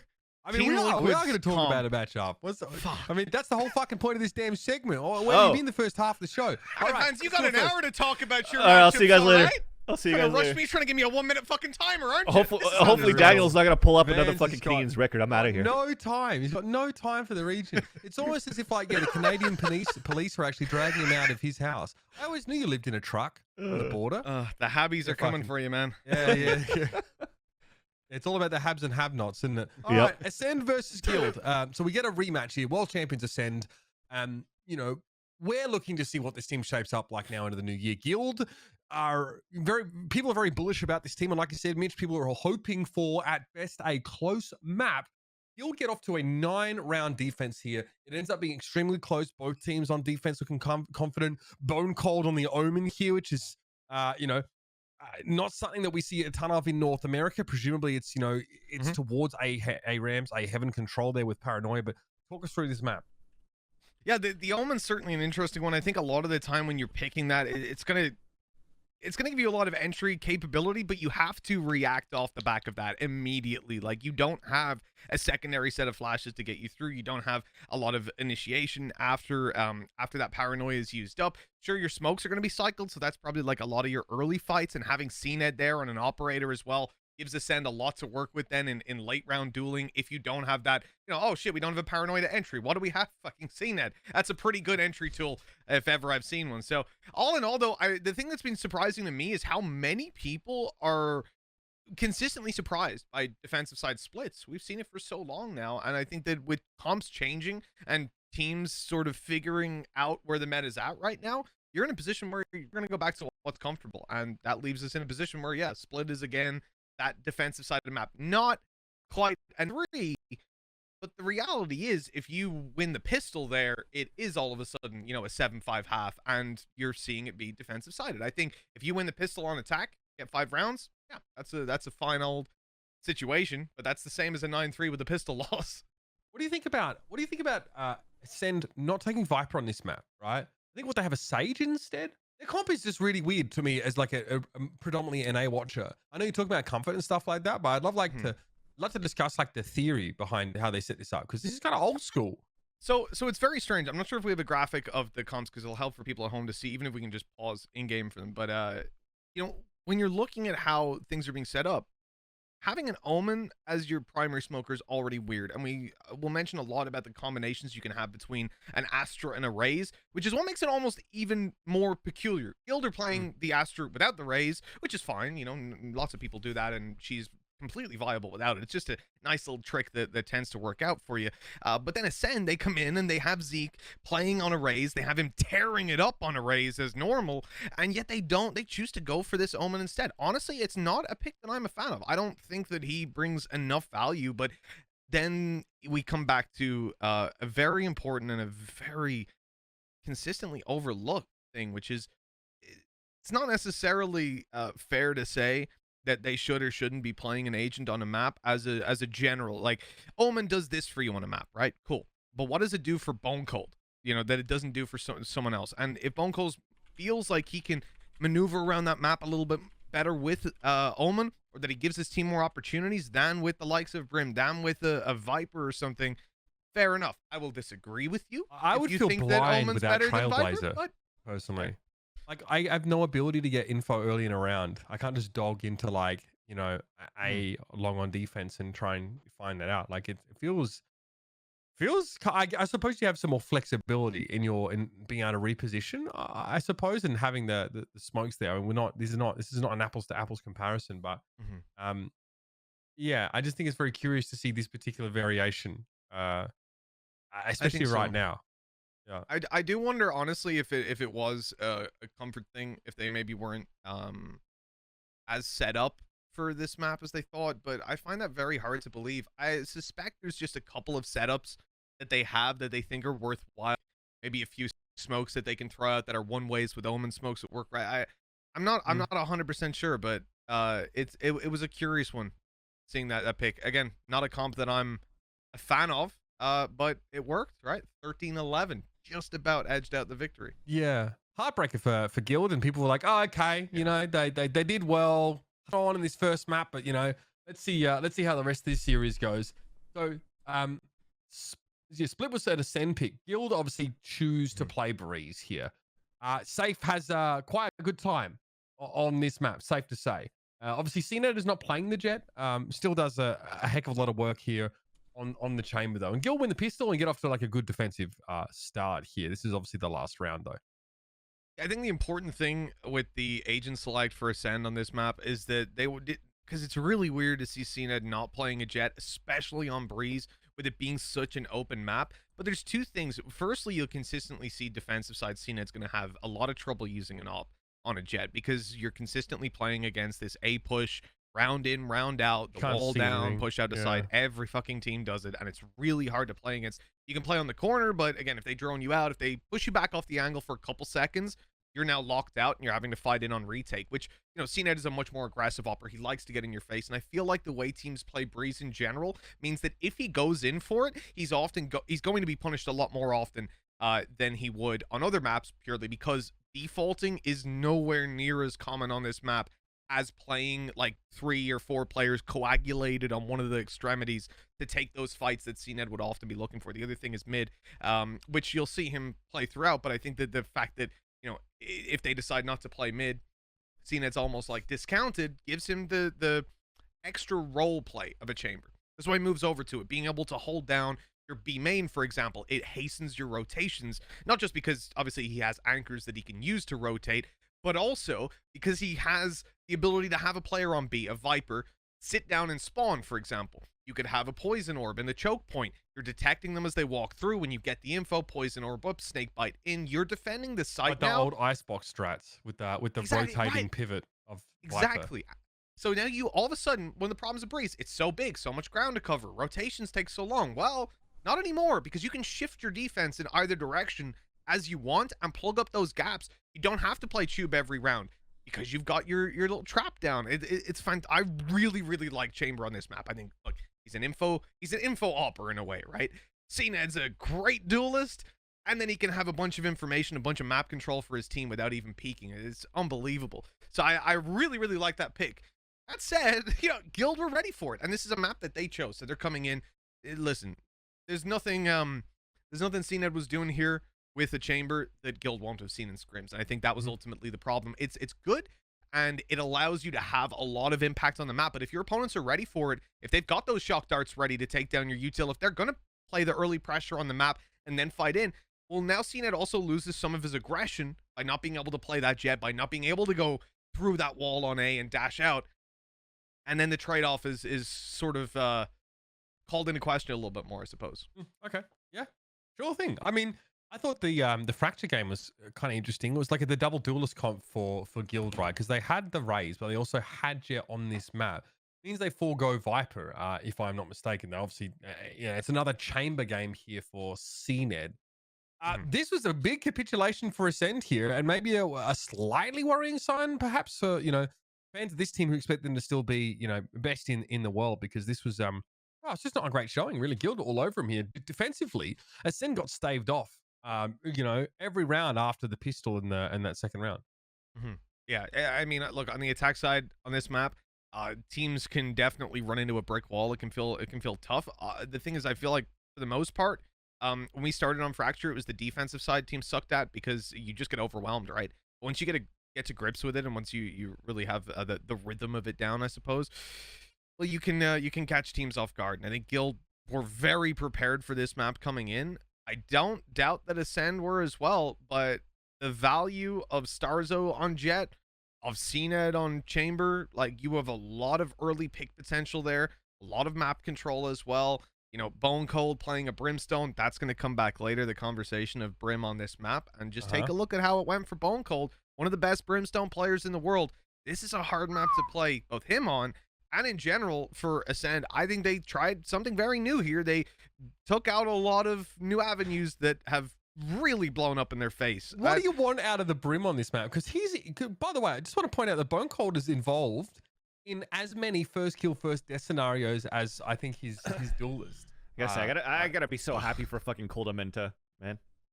Like Bone Cold is getting involved in more first pick scenarios, or as many as Starzo is. And he's playing Brimstone. Why is this happening? Yeah, that's always a question. I mean, the thing is, you look at Bone Cold and Angel, right? The old Angel that used to lead in the charge. I think that when you drop down your smokes, there's an argument that you can be the first one in and trying to play duelist. Now, when I look at that and you've got a Chamber and a Jett as well, there's probably an argument for you not doing that. It's an argument to push your own smokes to try and get a frag. Yeah, I mean, it's not something I'm necessarily a fan of, but if I compare it to FPX's original attempt at this map, which was Angel entry fragging on the Breach, I'm more of a fan of the Brim.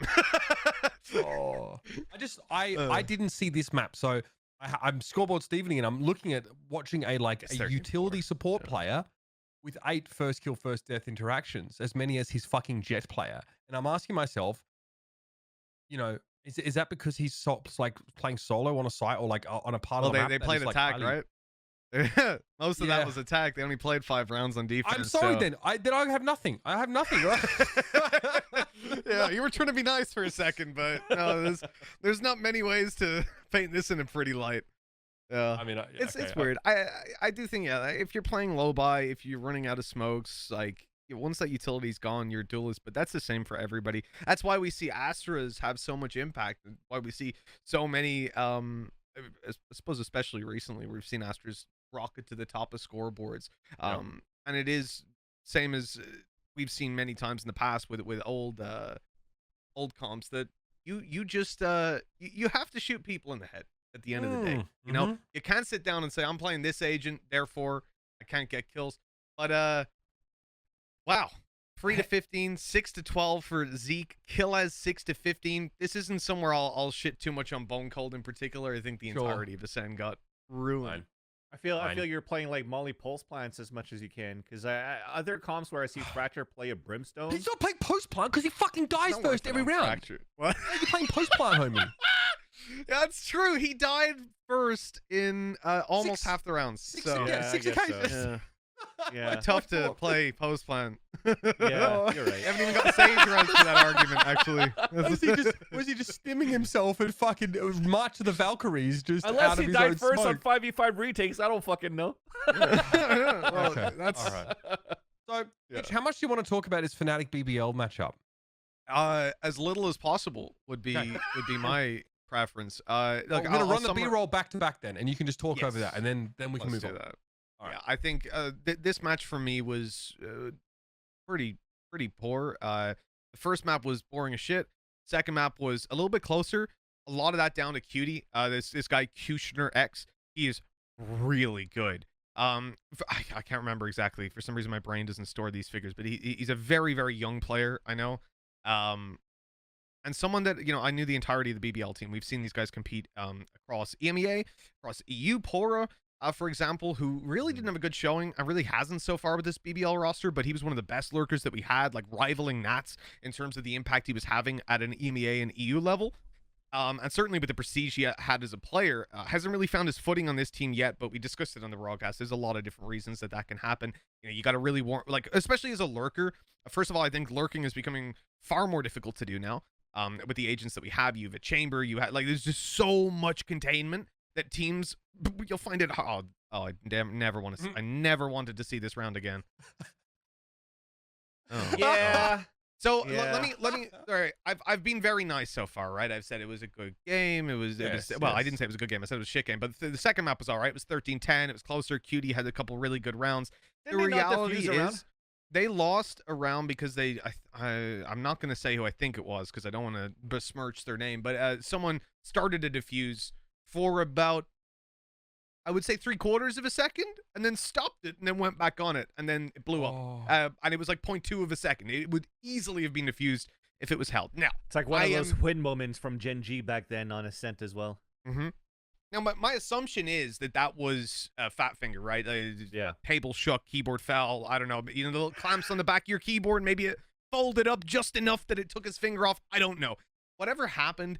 The last thing I want to think is that it was BM, right? There's no way a pro player is that dumb, because that would be just the stupidest thing There I'd you go, ever it's seen.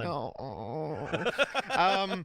So it really wasn't nice that round, and then they spiraled out. They ended up losing, but the way they lost, I don't know if we can really throw our production under the bus. Let's test them. Can we replay the clip of Boaster? Because people might not have noticed, because B-roll is on. Sometimes you're just kind of sat there zoned out listening, whatever.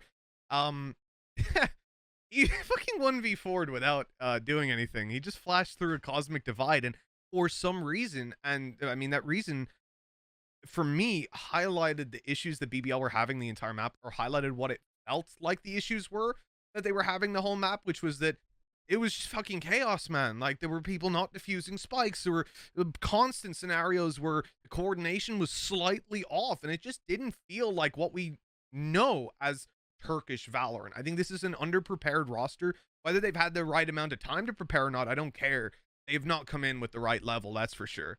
And after that diffuse error, that's where they lost 13-10. So Yeah, Yes. it was 10-10. That was that. Actually, if I remember, I could be a little off here, but I know it would have put a lot of strain on Fnatic's economy had they have won the round that they only had to defuse to win. And then yeah, it could have been a different game. So But what do you think? So what about Fnatic then? Obviously, it sounds like the opinion is that BBL were very sloppy and just really, a lot of things going wrong. Like was pointed out, if Aslan doesn't fuck up that defuse, and there's a potential they can actually win the map. So what's our take on Fnatic in this series then? When it was a bit sloppy in general, you seem to indicate. I think it's the exact same. I think that the Fnatic were sloppy. They made a couple of mistakes. The reality is BBL shouldn't have had that many rounds against them. There were a lot of retakes that were being thrown away a little bit, but overall, I will give them a little bit of room with Brave Af being new on the roster and being unbelievable so far. And I'm not talking, he was 40-26 in that game against BBL. That's pretty good. I think anyone can tell you that. But his utility has been insane. In that match on Icebox, they had a recon dart at the very start of the round. They recon darted over to the back of B site, in towards the kind of middle area around orange. And they pushed up, had a Viper wall, and that recon landed at just the moment Viper wall's going up. So player gets revealed underneath the site. I need to stop moving around so much. The player gets revealed behind the site and then instantly shot through the Viper wall. Like, this guy has no time to react. He's like, oh, they're pushing side. I'll probably try to deny them, and I'm fucking dead. Like, no idea where he's being shot from or anything. It was really quick. It was really concise, and that kind of speed was catching these guys off guard constantly on BBL. So, I look, Fnatic have always had really good ideas. It just comes down to, they needed to be a little bit more polished, but they were the better team on the day. So I always find it hard when you look at a series where you are the better team to then criticize too heavily, like, oh, they allowed a couple rounds to slip back. Okay. Sure, but maybe they also just said, fuck it, we're going to win this anyways. All right, let's move along then and talk about this London United versus Big Game, which Warsaw didn't really speak very highly of here, Mitch. Yeah. Didn't enjoy this game. This was a fairly difficult one at times to make it through. 13-4 start, not the most fun to watch. I will say though, London United played really clean. Massively impressed me because coming into this, I know Big very well. Seen them since the very start of Valorant. Gabi has been putting this team together and mixing and matching German players, now bringing in a little bit more of a well-rounded international or national roster, let's say. But I never really pinned them as I don't even know that I would have rooted for them at a tier 2 level in a lot of the matches that they played. It was always underwhelming. A team that maybe had a little bit of potential, but you would never expect to see them at an international event. You know, they're nowhere near that kind of level. They came in here, and I didn't really have high hopes for them either, other than the fact that Twiston is one of the strongest players that's unsigned, or that has been unsigned for a long time, that's out there. He has a lot of promise around him. The thing is, he has a lot of promise as a duelist. And coming onto this Sentinel. map, yeah, he was playing Killjoy. Now, look, we saw Yumpy, for example, play the Killjoy before, right? So it's not like it's the craziest thing. But it was Aslan taking the Jett. And now, Aslan did not have that good of a time on a Jett, but I will say, also someone that I know, at least when it comes to the likes of ranked, I know that he maybe hasn't been there on the competitive level, but on a rank level, he plays duel. He grinds out. He has decent stats on him as well. So I can see where before the game you come in and say, hey, let's put Aslan on the duelist. Fine. Over Twiston, it's a hard argument, but you know what? You know, especially if it's Gabi, I'm sure he's got a massive, massive ego for Aslan, of what Aslan can be, of who he can be. So I get it. He wants to push him. But I think this series after that, the takeaway was, yeah, let's give Twiston whatever he wants. Give him the duelist back. You know, it's, the Killjoy was all right, but you found yourself in so many situations looking at it going, oh, I know he would have gotten so much more if that was a Jett or if that was a Raze, you know? That was kind of tough. But other than that, yeah, 13-4, and then it was 13-4 in the third map of Breeze as well. That pretty much summarizes When the they series lose, they too. fucking get trounced. Jeez, Jesus. man. They won the pistol round as well. You know that? Like on Breeze, they win the pistol round to start this out. They go 2-0 up. They lose 13-4. 23-6 on this map. Boo. Ooh, my man. He was a controller player for a long time. This guy's, I knew him for his Omen. But that was so far back, actually. I'm hitting all time on his VLR, and that's 130 plays on Omen. It's still his most played by a long shot, but obviously in this day and age, that doesn't really happen. This guy played on Nalpanki, Orgless, Giants. Like, he's been around the EMEA scene for a long time. Someone that we trialed on Alliance. Fucking loved him. He's actually IGLing for this squad as well, which I didn't know was in his wheelhouse. I know as a controller, though, he's a super solid player, a super selfless player as well. Really good mental as well, as some Lithuanian players have problems with mentality. You know, it's a very toxic scene in general.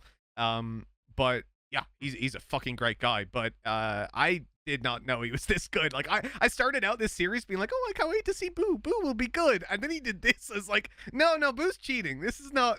He's 56 and 28 over the course of this entire series. What a scary performance by Boo. Oh, for fuck's sake, can we mute his mic? Is that wait, we're on EMEA. We can mute his mic. It's okay. Someone flip the switch. It's always a question of like how much we need Vans, but you know, I haven't quite got the clearance level to just cut his feed from where I'm standing. We can change the show and everything. The two Mitches, like, it can be a thing. We can make this. Yeah, work. all right, get on board with that. Oh yeah, you know? well, if you guys want to be like that, well, just like that Jett that we just saw on that scoreboard, eh? Fuck you. Oh yeah. How did you say that? Sorry. Sorry. How did you say that? I'm trying to read it as "feck you." Okay. I wasn't sure if you're. I wasn't sure if you were attempting an accent or something. All right, let's move on. Navi versus Team Liquid. This is a hotly anticipated game because Liquid are. Well, I think they're still looking the dark horse in this region, right? With Acend obviously having been world champions, and look, this EMEA is very deep, right? A lot of really competent teams here that can cause problems. Like your Fnatics, your Gambits, and your FPXs. But we get a Neon on this map. First, go on, Vance. Why, give Vance a chance to talk here, because Soulcast is on the Neon. You'd love to see it. Yeah, I don't know. I don't know about All right, this. great. Mitch, what do you think? No, joking aside, I think it's pretty cool, though. Like, I've always talked about, okay, you want to have a Neon in there, or you want to have a single duelist, and you have a Neon, you need some support around it that's going to be able to flash. And they have Scream and Navarre to do that, and you just saw it on the execution on the C site. Walls across towards long side, so that covers out vision towards long C, and then you have flashes coming in from both sides to cover logs into C garage. I think that's pretty fucking sick. Although it's a little gimmicky, that could maybe be countered quite easily, but at least for like to throw somebody off as like a first game, to put a map into your series and to actually bring up into the rankings and try to qualify as one of the teams to Masters. I think it's cool to once in a while throw out these curveballs. I have to agree with you there. There's one issue I take with this Team Liquid setup, and it's actually more to do with the fact that it's Team Liquid than the comp itself. Right. I think that I'll start by saying this. Solkas used Neon really well. I think that entering in with those stuns, fantastic potential for that, for what it could evolve to in the future. My problem is actually with what even bans, how he even described it. You need to have the support there, right? So you've got Scream and Navera flashing for you. Well, now I have a problem with the first part of that, with Scream flashing for you. I'm not the biggest fan of Scream's Sky. Not because his Sky is poor, because everything else is so fucking good. But I find it hard to look at this guy on a supportive agent. Which is funny, because when he started in Valorant, right, he was playing the Breach, and that was one of the key things that we took away back then, was like, oh, like Scream coming into any roster could just be like, I'm Jett. Like, there's no question about it. You can be like, oh, what comp do you want? I'm playing Reyna. Every map, fuck you. Like, you make your comp around that. But he didn't. He came in and went, you want a support player? Yeah, that's me. I would have slapped him in the face if he said that to me. He's a support player, but you know what I mean? Scream doesn't even think about that ego-wise. So it's nothing to do with that. Like, he can play a support agent. It's just that I find it so weird to look at him on one, and he's had some middling performances where maybe it felt like it would change. I thought that coming into this Navi game, we would have seen the last of it, but no. And it seems like he's certainly warmed up into it a little bit more, feeling the support element. I guess it's a boomer thing. He's happy to, pass the torch on. He doesn't need to fill his ego. He's his brother, right? So yeah, you need time to do it, though, to be honest, right? Because if you looked at their performances at Champions, where Jett didn't really work for Scream, what did they do? They just kept it on Reyna. And now with this current meta, if you're going to keep playing with Arena, just Arena, it's eventually not going to work out. So I like that he's getting back into like a deeper agent pool where, yeah, it seems weird that he's playing a support agent, and even in this map, a fucking Sage, but it works. It works. It's working as a group right now for TL that I like to see. Yeah, I mean, that's the thing, right? It works here. Like I said, when I looked at him on Breeze up against Gambit, I really, really was not a fan. I think it hampered him so much, especially like you would push into elbow and he would try to entry for himself, but you would not see the results, like the duels that he was taking. You'd be like, okay, this guy's on Arena, this guy's on a Jett, this guy's fighting for himself, he wins this. But he's popping those flashes around. The mechanical comfort with the agent wasn't there and didn't allow him to sort of shine in the way that we typically see him. So that's where I get an unsettling feeling in my stomach. But here, definitely worked. And if they can keep on consistently putting that through, then sure, I'm going to change my tune completely on that. I think that overall, though, we got to say, Liquid look in pretty good form right now. I don't think they look terrible, but Navi actually look great. I mean, as I said, this is a bunch of like SSK. He was one of these players unearthed by Angel. He's a very young Fortnite player. This guy came over to Valorant again, day one guy, puts the work in, grinds like crazy, and he is an incredibly gifted player. Someone like him and Arch and all these boys finding a home in Navi was already so heartwarming to the majority of the community, because we know how much it means to them as players. But now they're getting the results, right? Because at the time, I think there was definitely a lot of eyes on them, seeing whether they were worthy of that, right? You're bringing such a big organization like Navi to the game, better fucking show up. And they have, because they're already challenging a team like Liquid. Yeah, and I wanted to add something real quick. on Bind. Yeah, exactly. I think it's fucking cool to have a Sage on Bind. I'm nerding out with these compositions when I'm looking at Bind. I was like, whoa, this is so weird. They're not playing duelists again, or another team not playing duelists. How the fuck does this work? Well, how does it work? Go on. Yeah, so actually, I wanted to bring this up. Actually, they're set up execute on the A site, not only for the Sage, but also just like how they're playing their Viper. Because I don't know, Mitch, man. Like I asked the same thing with Mike's. Is like, have you seen a team play a Viper where they're putting this wall? Or like a one that goes across from like you all the way across A site? Because usually I'm just thinking about the Fnatic wall, the Acend wall, and then the other third wall that we always see. But this one here for Liquid, they actually take showers control so that they can actually wall across on the side of the site. And let's look into that same screenshot. Actually, can you bring that back up, Daniel, please? What I like about putting that wall up is that you're covering up towards Heaven side where they can't look into showers. Okay, so this is the second screenshot, but the one previously, sorry, Daniel, if you don't mind. The first wall that you see, because this one's like the standard wall, but the first wall that we saw from going from showers across, right? The parallel walls, I think. from both teams. Yeah. The literally the first one that we just fucking saw. That one. Get the fucking I love you, Daniel. Happy belated birthday, Daniel. I love you. So this wall right here. He's nice. He's gonna start screaming after the show, dude. We're gonna go like, all right, your mic's clear. He's like, what the fuck? I sent the screenshot. The more weeks that I get with both you guys, the more weeks I get with you guys, I'm just gonna fucking go ape shit at some point. No, so what I like about this wall, or just the execution, as to why you don't have a duelist, right? And then a lot of these conversations go into, oh shit, you don't have a duelist. How do you take control of short A? Right? So just look at the screenshot. This wall prevents Heaven from really seeing into showers, and then the Owl Drone is going to help you see into Heaven. But at the same time, if you're looking in that corner where that U-Haul is, they also go for an Aftershock in that corner. So to try to take space, instead of satchel charging and catching your opponents off guard, you're really pushing them back with the Owl Drone, with the Aftershock, which then allows Screen to move forward as a Sage to go for the Sage wall. Now, Daniel, I love you. If you don't mind, can we please go into the next screenshot that you just had previously? And can we go quickly this time? Now that it's on our faces, can you hurry the fuck up? No. So this is still a different round, right? Where they have a different Viper wall, but the extent of that round number 2, they do the same Sage wall. And what I like about the Sage wall is that originally, when you have that Viper wall that goes like diagonally from showers, it covers all of that and also plays for like that double smoke that you usually have Astra's usually put right on both sides of triple. Now you have a toxic screen that also decays when you're running through the wall, which is great.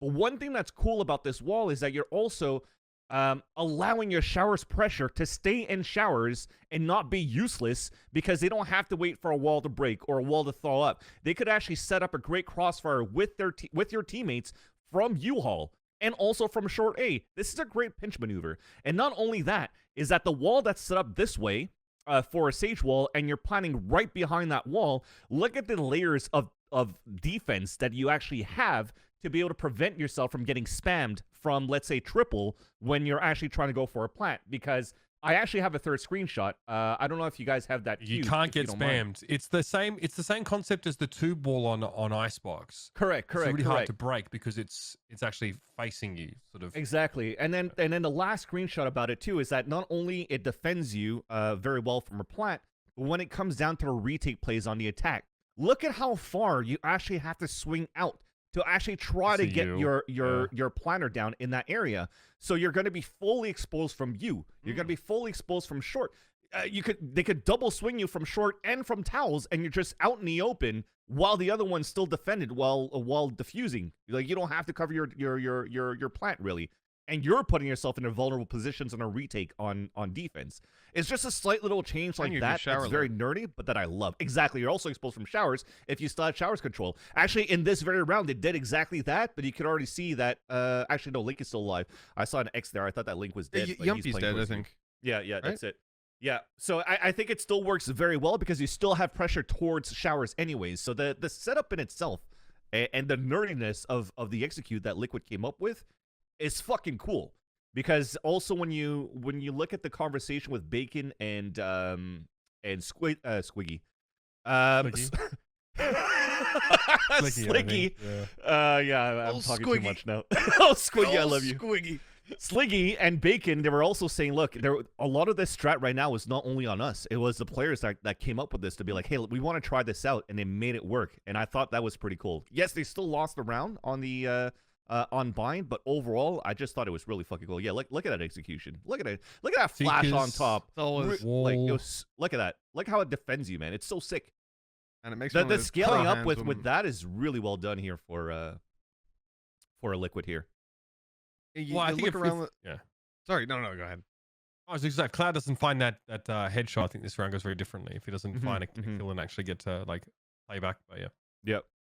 I feel like a round like this is a great example as well, though, of the bullshit, I guess, that people come up with when it comes to explaining sort of rounds like that, where you'll have an attempt and the play won't work, and people will discredit it almost immediately and just go like, "Is exactly what you just did there, Vans," which was a great breakdown of all the benefits of it. And you'll see someone, turn around and go, "Yeah, but They lost the round. So Yeah, it's still, is you it? have to It's think like, about yeah, the theory People are behind too it as to results why they're based, they're doing not process based. You know what I mean? That's the people don't actually. People think that if there's an execution flaw, it invalidates the actual strategy. You know what I Yeah. mean? it's like you can only yeah. lose 2 rounds on attack. You go like, go A, we've lost. Go B, we've lost. Well, Vans, we- you know, on that we have an announcement for Vansilli, everybody. If Oh shit, what happened? if you please, here we go. Due to unforeseen dynamics and a conflict of culture, Vansilli's been let go from Valoranting. We wish him the best, but we fully expect that his hockey team sucks and that he will never recover from this. All right, sounds good. Much love, guys. Much love, respect. I'm putting that in the chat as well. Love you, Scott. See you guys. Peace. At least you didn't have to get a visa for this show. You know what I mean? See if we can get Squiggy on. We can get him in next week. Where's the homie Squiggy? Jesus. Oh my God. All right, let's move on. Let's talk about. We have our match of the week still, but before we get there, we want to talk about Supermassive Blaze versus G2 Esports, right? I think a lot of people eyeing off G2, you know, with this sort of revolving door, and with Kellogg's obviously coming in, playing Jett, making the changes. Initially, it looked like it really revitalized this team, but you're going up against you know, one of the better rosters from Turkey, a region that Mitch is, you know, probably not too high on right now. Like, are you grayscale, Vaz? Apparently, I'm getting fucked all the rest of the show. So those are like audio watching, or audio listening. Looks like you're gonna have to catch the VODs on YouTube.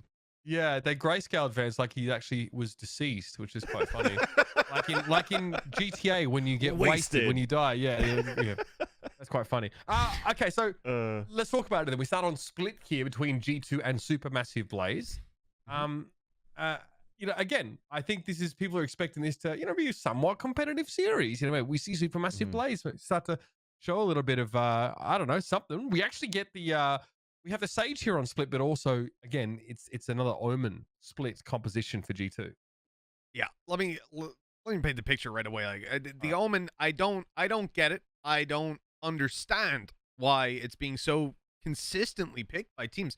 Obviously, I'm missing something because it works and some of the best players are picking it. But Evolve has always been a really, really solid Omen player, so I've got no questions about that.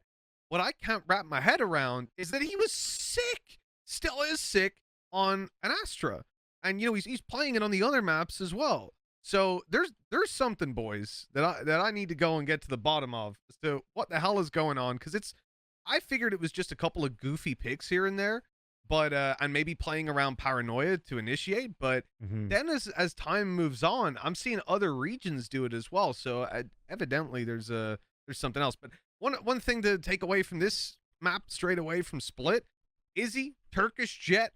I believe he's the player that came in and replaced CNED, if I'm not mistaken, when CNED was originally poached by Acend when they were Raze Your Edge, I think, way back in the day.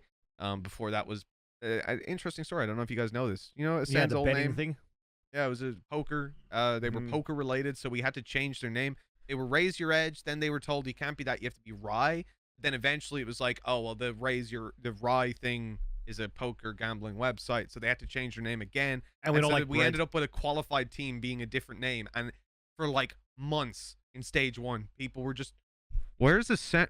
Who are Ascend? Where's Raze Your Edge gone? Where's Rye gone? Constantly.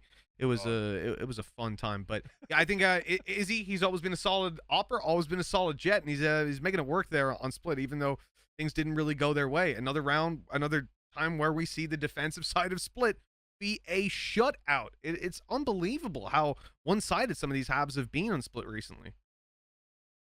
So moving on to Haven here. Supermassive Blaze. Look, they get them seven attacking rounds here. Pretty close after, like 5-7, I think. Then G2 turn up the heat, right? When G2 go on the attacking side, Supermassive Blaze really struggle. It's around here or there, but like G2 fast hits again. You know, not always the easiest map to defend on here, but a lot of pace out from G2, and Supermassive Blaze don't really. I don't know. They seem like they're tripping over themselves to try and actually get in position to try and attempt retakes on this map. Yeah, I think that's one of the things. Maybe a little bit too hasty in trying to push into some of those fights. A lot of that maybe comes from being the dominant team within Turkey. You know, I look at these guys and I think how many teams that they play on a weekly basis, and fine, I know they scrim the EMEA teams, but actually challenge them, you know, when it comes to officials and stuff. And I think that now you come up against the likes of G2, they are, so for SMB, they're a solid team, but I think the issue is that they allow themselves to give a few too many advantages away.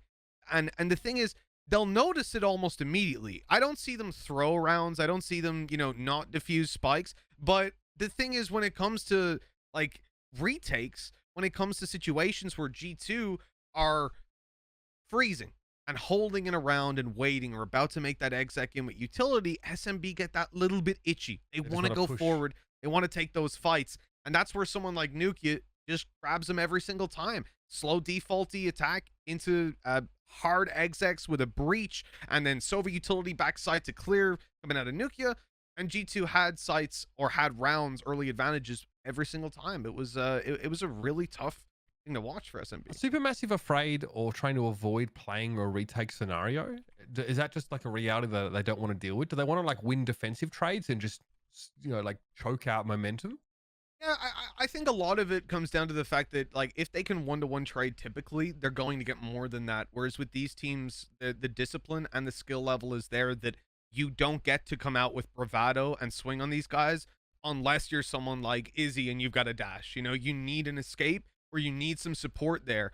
And Turkey's a little bit behind when it comes to that very, I don't want to use the word strategic. What's the word? Very, methodical approach to retakes and to map control and to taking duels and not giving those advantages away. So it's time to move on to our match of the week. Obviously, yeah, you might have noticed that conspicuously missing from our discussion so far has been FPX versus Gambit. A matchup in which people said, okay, FPX, hopefully you can make it competitive. Hopefully you can make it, like a 3-map series or something like that. FPX respond by being 12-3 up on Fracture. Yep, they were in a pretty powerful position, you could say. You would have thought, at least. And FPX, when you look at how they managed to get here, they win the pistol, they follow up, they get the 3-0 lead. Granted, spike plans were going down left, right, and center for Gambit, but this was a situation where FPX were set to take this across the line. Because not only were they 12-3 in the lead, as you're about to see them get the 12th round, look at the credits for Gambit. The Gambit are about to be in a position where they're going on to practically no money and having to fight their way back in, and they do that flawlessly. This was a team that could make 0 mistakes. Even losing 4 players in a round might have fucked them out of this map if they did that in the 4th round. They had to come in clean as could be, and 9 consecutive rounds later, wow, we ended up in a series of OTs. It was incredible. I say incredible to watch. I didn't catch the first couple rounds of the comeback because I went to the toilet figuring, I was going to come back to an analyst desk. not like after this round, it comes to this 1v1. Redgar is desperately waiting for the drop to come in from Artis, and Artis is just getting that perfect timing. Game over. Who looks at this situation and thinks there's even the slightest chance of 10 more minutes of Valorant? No way. I mean, Artis was in a 1v2 there and spotted by a fucking camera and still ends up clutching the round. It's the 9-3 curse at halftime, I'm telling you. Even if, Gambit, rather FPX managed to win the pistol in the first couple of rounds of the half, which is notable in and of itself. And then what? We get 1, 2, 3, 4, 5, 6, 7, 8, 9. We get 9 attacking rounds in a row for FPX to get forced to this overtime by Gambit. Unreal. Just unreal. Chronicle on the Brimstone, by the way, not getting fucked on and getting 3 kills, times that by 10. He has a ridiculous series. And again, as someone who's involved in a lot of first kill, first death scenarios, he wins majority of them on Brimstone. Yeah, that's a funny one on what we were talking about earlier, right? First of all, Chronicles leading the charge on opening duels or very close to. When you compare to earlier on, we talked about Bone Cold on this map, right? He was in a striking amount of duels as well as a Brim. The thing was, the analyst desk and the casters, everybody was talking. It was a subject of Chronicle coming onto this map on a Brim, something we don't get to see too often. And as we covered earlier today, sure, we have seen it a little bit, but for the most part, it is not a common pick. And when we did see it, it was Bone Cold getting absolutely rallied. Then it comes into this, and we're actually seeing a lot of success. I don't know if that's down to Brimstone being viable on this map more so than Brimstone being viable on Chronicle, but it certainly was. The theory here being that Gambit kind of went back to basics, went back to more comfort ground for them. And at least on his front, it worked. But at the end of the day, 30 kills isn't worth much if you lose the map. Yeah, I mean, that's a heartbreaker for them. Obviously, is you probably saw there by the scoreline. FPX just grind out a victory in overtime, including an attacking round. They won the only attacking round of that overtime there. Artists continuing to look more and more comfortable on the Jett, obviously, as we knew he was, used to be just primarily a Sova player. So really growing into that duelist role quite admirably. Fantastic opening, and people start to realize, wait a minute, my appetite is being slaked. I'm actually getting a legitimate matchup here. So naturally, expectations sky high heading into the map of Bind. Chronicle again locking the boomer. Brimstone here, again top fragging with it. It's just, well, it wasn't a great first half for FPX. They get 2 attacking rounds after sort of the bonus and their first buy, but that starts to slip away from them a little bit in that first half, especially. Yeah, it starts to, and it doesn't really stop, does it? This was a runaway for Gambit, but at the end of the day, this is their map. This is the home ground of Gambit. It's what we recognize. Maybe not the best in the world anymore, but certainly in the top 3 bind teams in the world. And you're coming up against them as a team of FPX who has its struggles in recent times. I don't think there was, I don't want to say people didn't believe that they could take it, because they definitely did, especially after that fracture. But the reality was, this is an expected result. The question was whether FPX were going to be able to bounce back. I mean, someone like Angel heading the team, it's not really that much of a surprise that they didn't really count themselves out of the game. And here we get a couple of rounds of Gambit's sort of defensive exploits here. They're pretty comfortable on the A side, pretty hard to break into. You can see Artis here rather impotently trying to make something happen from you. Was this a clutch round? This was, yeah, I think Gambit still ended up winning this round, right? Yeah, Chronicle ends up just going mental on this round. Yeah, but it was nasty. Brimmy with the stimmy. 30 kills. Did he use the stimmy though, Vance? Because it doesn't look like it. It looks like he just fucked on FPX. I like the little. Did that molly even hit into the corner, or was it like a little out of position, too far back? I think it hit. I think it hit. It might have. I don't think it even left a gap for him to stand in safely. But he would have been exposed either way. That was a heartbreaking round. Heartbreaking round, but altogether a map that was very much necessary for Gambit, I think, to bounce back. To come into this one, because we often say that the close losses, they really suck, and the reality is when you're in a position where you win 9 rounds in a row, to come back into a map at get an OT, you go OT, double OT, triple OT, and then you lose. That really fucking sucks, because you feel like you've just wasted the last hour and 20 of your life. Yeah. Gambit could have been done with this series by now. But coming into this one, in my opinion, this just resets it. Then coming into map 3 and makes it that like hyper competitive level playing field that it should be of a third map. Final round here. I was really shocked with Zipan, because like if you remember back, this guy was part of a team that merged with Angel's team. It used to be called Zipan Go Kill. Like, he is a strong player, and he was known for his Raze. That's where this guy came up in EMEA Valorant. On a map like Bind, you expect a lot of impact from your Raze. This is Raze's map. Yep. And he got 4 kills, which is just insane to imagine Zipan, of all people, struggling like that against anyone. Well, the good news is that he bounced back in the last map of this series. So Zipan in like a 1v3 there doesn't go all that well, but Icebox is the only map left in the pool that falls out after the picks and bans. And FPX started pretty well on defense. They actually managed to win the pistol and the second round here. But I mean, a lot of people were wondering, was that first map a bit of a fluke? Like, it went very close. FPX feel a little shaky, and this one goes all the way as well. It's a much shorter overtime here. But I mean, this is after Gambit win 8 rounds, almost in a row on that defensive side to sort of force this one all the way. So we get that close game we hope for. We have Sage from both teams on this Icebox. So, in EMEA, we're not exactly dropping Sage out of the equation yet. Both teams still trying to make use of that one here. But what a great end to this series. It was already fascinating, especially that first map as close as it was. I was very surprised to hear you guys discussing getting rid of Sage, because I was almost doubting myself for a minute. We don't do that at all here. It's very, very rare. And even when we end up swapping out an agent, and you think about Sage typically used for mid control, That's what we end up seeing Chamber used for in this comp a lot of the time, and for artists here. And it's kind of interesting then seeing that they stick with the Sage, but it makes a lot of sense. You know, some people will be asking, well, if you've already got tube control and under tube, what are you going to do with your Sage? But obviously you've got pistol rounds, first of all. Having a wall increases your pistol round win rate by a staggering amount versus not having one. And then you follow that up with regular plans. Go to the A site, you can wall off left side. You can do what Gambit do, which is this disgusting wall that you're not really seeing, but it's up on top of the site. They go across the zip line, they put the wall up, and it gives a tiny little ledge that you can plant on. And it's very hard to do because it has to be at the perfect position where your player is able to stand there and able to plant, but not break the wall when they plant it. Otherwise, it makes a lot of problems for you.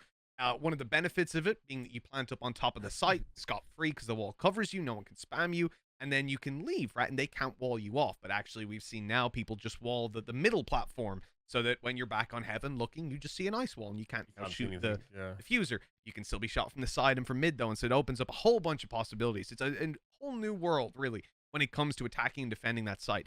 But Sage is a key part of it for Gambit's approach and for anyone's approach, really. You want to get aggressive on A side or B side. You want to go for anything past a default plant. I find that almost impossible to do without one. We've seen some adaptations like advanced Viper walls with recons behind them where you really have to duel or playing through mid, but I think all of those things work a lot better with a wall as well. No, I agree. I think that's what they're currently, or we're currently doing here in A as well. You're trying to get that tower plant into A site, then you're trying to have a different Viper tech that goes across 410 into A tower so that it covers up towards boiler. Play. But you still have an opportunity to get spammed from boiler anyways. But you're just getting your eggs and hoping the best that you're not getting sprayed through while you're getting a plant down. On eco rounds and stuff like that, I mean, it's worth risking for sure. You know, if you just flood the site, get that guy up top, and I mean, maybe you win it, maybe. But worst case scenario, you get a plant. So we might do this in the other order here. So let's talk about the FPX composition. I think we talk about the Brimstone here because we hear from Shao, I think, in an interview. Chamber, the chamber, excuse me. Yeah, why they sort of preferring to go towards the chamber instead of the Jett, I assume, was the discussion with artists making a switch over. So let's roll that here and we can sort of talk about it before we look towards next week. Here is Shao discussing some of the comp.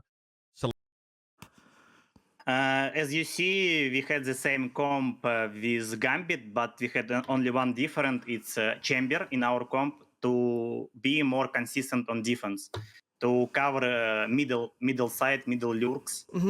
As you see, Viper played middle a lot, enemy Viper nuts. Oh, Chronicle, my bad. Chronicle played a lot, and it's no paranoia for enemy. You can lurk always mid, but Chamber covers this by traps. All right. I mean, you showed us that it can. And I'll give you an excuse right away for why it's a fantastic idea. Play a Jett, don't frag on Icebox. You're not doing anything for your team. You might be entering a little bit here or there, but for the most part, you are not contributing. Sure. When you go to a chamber, don't get frags. You are not contributing in the same way as Jett, right? You're doing exactly the same as her, but you are now contributing to flank security. You are contributing to faster rotation times, potentially, depending on how you want to use your utility. No matter what, you are bringing more to the table. The only thing that it limits you on, and this is the one thing that Jett has the benefit of, is your ability in duels is going to be a little bit higher with Jett. You have a lot more versatility and angles you're taking. I mean, think about Icebox, right? We even saw just this week a kill where a player's on top of tube. They run off the tube. So like it's a Jett, right? Obviously up on top of the tube, runs off the tube, jumps towards the attacker spawn, updrafts into the air, and kills someone down in B main. Those kind of, with a Blade Storm, obviously. Those kind of kills are just fucking infuriating to die to, because you don't even hear the updraft at that point. You're focused on pushing B main, and then you get shot in the back of the head by a knife. Best thing is, team had a chamber, so they had their flank protection. They still got flanked, I guess. What do we call that? But yeah, they got fucking orbital striked by a Jett. That is something you can't do with a chamber. I think it's fair to say. If you're doing that, you're probably cheating. But although you lose the ability in those one-on-one duels, you lose the ability to take some of those more versatile duels. I just think you gain so much more for your team. And then you can still use your anchors for more aggressive peaks. You can still play one and done angles as long as you can tuck away and get out of there. I think it's worthwhile. It's a smarter play. That's the thing for me. It's a smarter play. And it's funny to see artists doing the smarter play, but I'm here for it 100%. Especially again, after. I think he has pretty strong handlers on that team, to be honest with you.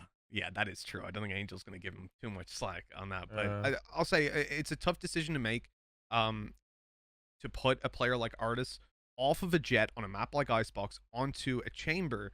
It's a brave choice for the simple reason that the dude got 35 kills on the first map, and then they still stuck with that and didn't give him the kind of comfort of a Jett. And I think that speaks to how convinced FPX are of their game plan going into it. They're not going to sit there and go, well, today Artis is on fire. Let's break the game plan. They're like, no, fuck it. We practiced it. Let's stick to it. And it worked. So let's look forward towards next week then. Week 3, of course, in EMEA. We have a couple big matches coming up in NA. Which ones have you got your eye on here, Mitch? I don't mind that little Acend Fnatic matchup. That looks like a lot of fun. Also some CIS stashes going on. Yeah, I mean, that's exactly it. You've hit the nail on the head, really. Fnatic and Acend is... it's so hard to choose between the two, but I have to go for Fnatic and Acend purely because you have these teams that have that massive like quarterfinal, finalist, and champion status from champions, right? And then sure, you've got Gambit and Navi. I think that game is going to be incredible. But I think the same if Fnatic is Acend, and there's a little bit more prestige on the line there. At the same time, though, if Navi beat Gambit, that also is a huge statement for their region of where Navi are currently at. So I don't know if I can cheat and say 2 of them. If you've only got time to watch 1 game this week, fuck you, watch 2. Listen, I said 3, so true. Yeah. So you got 2 games of tier 1, 3 games of I don't know what you want to call that, and then watch some Korea, I guess. Have fun. All right.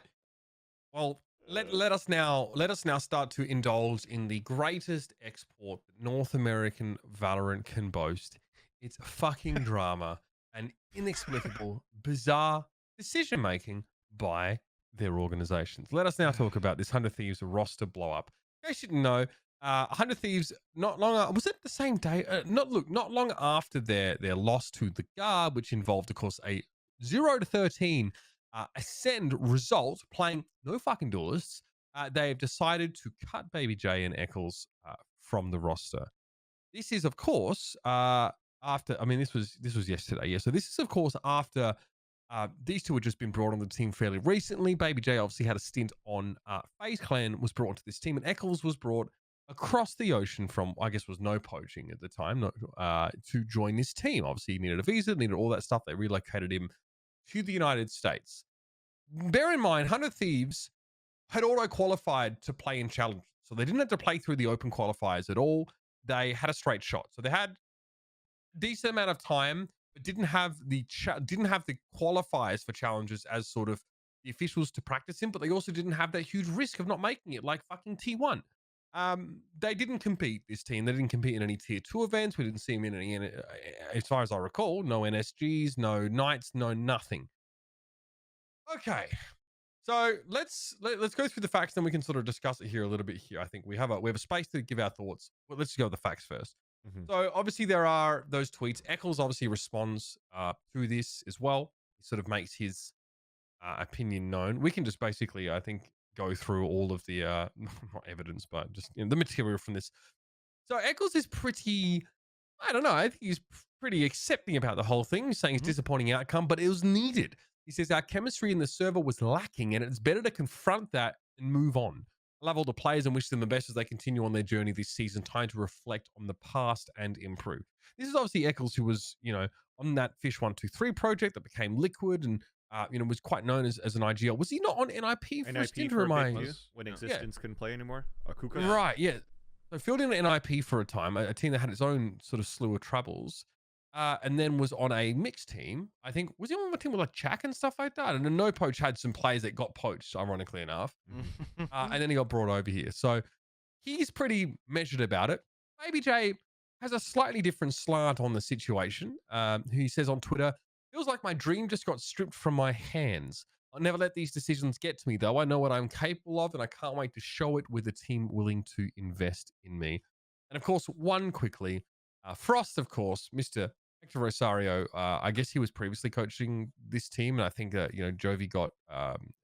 He's not with the team anymore, right? No, not anymore. No. Right. And he says, I wish I had the luxury of making the same mistake over and over without ever having to deal with repercussions. Okay, so the impression I'm getting here is that he thinks that is something that is happening on the 100 Thieves side. They're continuing to sort of make this sort of same mistake. And it's definitely, well, he's a little salty, I mean, but fair enough.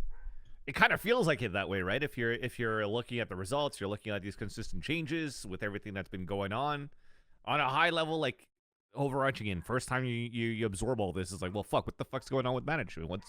What's going on here? Like, why did you have to cut 2 players when they've only played 2 matches and you still haven't had a chance to gel yet, right? Yeah. Poor Eccles fucking packed his bags and moved across the fucking ocean and fucking made it to North America to say, oh, whoops, I don't have to boot camp because we're already fucking qualified. And so technically they have more time to work with. Did they not right? boot camp?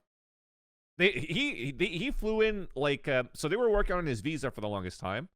Right. He got his visa, got into Texas, if I'm not mistaken, and it was to get ready to play the open qualifiers because they didn't know that they were getting invited yet. Then they got invited and be like, oh, yeah, guess I'm going to just hang out here because we got some work to do. I mean, we don't have any work to do for open qualifiers. But unfortunately, they had work to do, right? They had to prepare for their first match, which didn't turn out too well. And then they played their second match, which, it maybe, again, on paper, looks like it didn't turn out too well because it got fucking 13-0 on the third map. But it was potentially a series that they could have won if they actually didn't lose that match in overtime to the guard, right? If they were able to close it out on that first map, it would have been a 2-0. For me, honestly, with what was just tweeted by Eccles to say, look, nothing just gelled for us in a team with the amount of times that we practiced, win or lose, it doesn't look like it was a team that was going to stick together anyways, right? No. It comes down to that.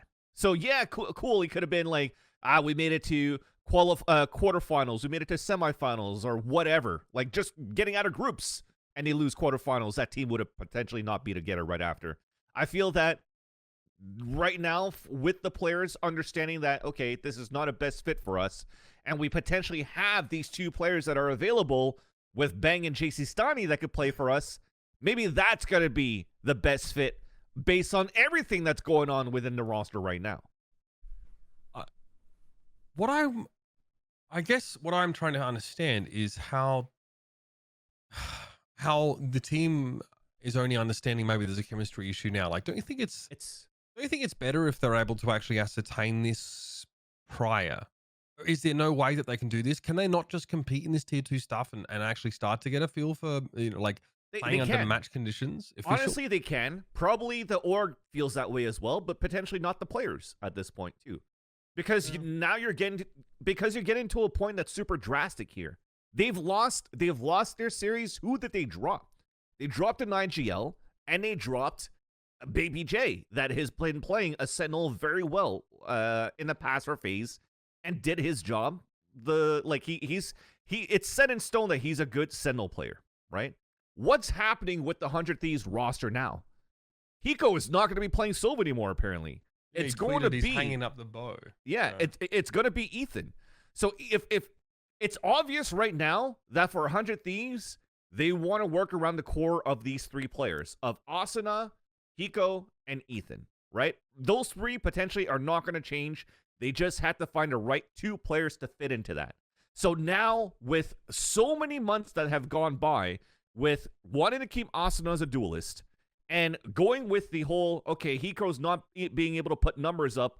Yeah, he's a clutch player, not clutching as much anymore as Sova. Let's face it. Yeah, he's a Sova player, good utility. Quote unquote, he's a baiter. Okay, let's try to change that, right? And then you have the writing on the wall for this guy now for Hiko. Like, if he doesn't, switching to maybe a role that makes his image a bit more favorable. If he doesn't shine here, like, what's next? Well, that's unfortunately, and that's why I said, like, they're getting into the drastic measures. Because right now, for a guy that in my to my knowledge, I don't think has ever IGL'd in CS:GO either, right? But has had enough experience playing in high level teams with Ethan, and that he's been playing since the longest time with Hiko and with Steel and with Nitro, that he understands the game quite well. He wants to give it a shot to IGL instead of just picking up on IGL, which it kind of did with jcStani. Like I said before in my tweets, it's like, if it doesn't work out, jcStani could still always call. Didn't Stani say he didn't want to call? Yeah, but you kind of have to now. Like he's been calling into KC Pioneers. I actually had a conversation with Fraud yesterday. Like even if jcStani mentioned that he doesn't really want to IGL as much, there's still a lot of coaching that goes around that Fraud is helping out to have him understand that his role is actually super important as an IGL, and he's able to do a lot. And even if you looked at the numbers of jcStani, yes, he dies a lot first, but at least he's able to still put numbers up in an IGL for a team. And to get to that point, I want to get to that point after. I still want to get to the point that you're getting into drastic measures right now for this team. Yes, the writing is on the wall potentially for Hiko at this point, because with the amount of months that he's been playing Sova, and the amount of months that Acend has been playing duelist, and the amount of months that Ethan has been playing Sky, that they still haven't got results, then they got to make a change in composition and roles if they still want to play around these three, right? So it's drastic right now for this team. Okay. Ethan's going to try to call as a Sova. What is he going to play? He's not going to play duelist. It's going to be Asuna. Is he going to play smokes? Most likely fucking not. So he's gonna have to fill a role that suits his style, which is going to be a Sentinel. And unfortunately, because of that, BabyJ gets the short end of the stick because he only plays Sentinels. So he can't switch to something else. Same thing for jcStani. Roster swap rules as well, right? Will come into effect where you have 4-3. So at this point as well, it's like decision is made. Like when you said earlier, they want to build around this roster. They don't have a choice for a while now. Like you can't turn around and be like, actually, I think Asuna's got to go. No, because you're gone then. Mm-hmm. Right. Here's what Nadeshot had to say about this. He, after a little while, sat down with his phone camera and just sort of laid it out. So enjoy. If there's anything to glean from this. What's going on, everybody? I just want to take a second real quick to talk about the announcement regarding our Valorant roster. Obviously, I know it probably comes as a surprise that we're moving away from BabyJ and Ec1s. First and foremost, I just want to say thank you to both those players. There is never, ever, under any circumstance, where I want there to be a situation where their involvement with our organization is as short-lived as this one. And I think they're both incredibly talented players and clearly have a future in professional Valorant. And I think they'll land on their feet, or at least that's my hope, not only professionally, but personally. I think their contribution should not go overlooked. And I really just want to say thank you for them and the time that they invested in your. I think a lot of people have a hard time understanding why we made this decision. It's tough to say that this wasn't a results-based decision, but it really wasn't. Obviously a disappointing loss yesterday to the Guard. Cloud9 got the better of us, beating us 2-0 last week. And I think a lot of people just don't have the ability to look deeper into what causes issues with teams and rosters. In a lot of cases, in my experience of competing, sometimes it really doesn't come down to the talent and it doesn't come down to the results. It comes down to the culture, the mindset, and the philosophy and how the game should be approached. And Call of Duty was one thing. It's a little bit more singular in how the way the game is played. There's really only a couple right ways and a lot of wrong ways to play the game. But with Valorant, with all of the utility and the composition of agents, I feel like you can really get lost in the weeds and how the game should be played and how you should approach each match and each map that you end up competing on. So I would say this was a decision that we felt was necessary for the success or the potential opportunity for us to qualify in the future of 2022 in all the tournaments that are to come. And the format is just grueling, to be honest with you. Only 2 teams go to Iceland.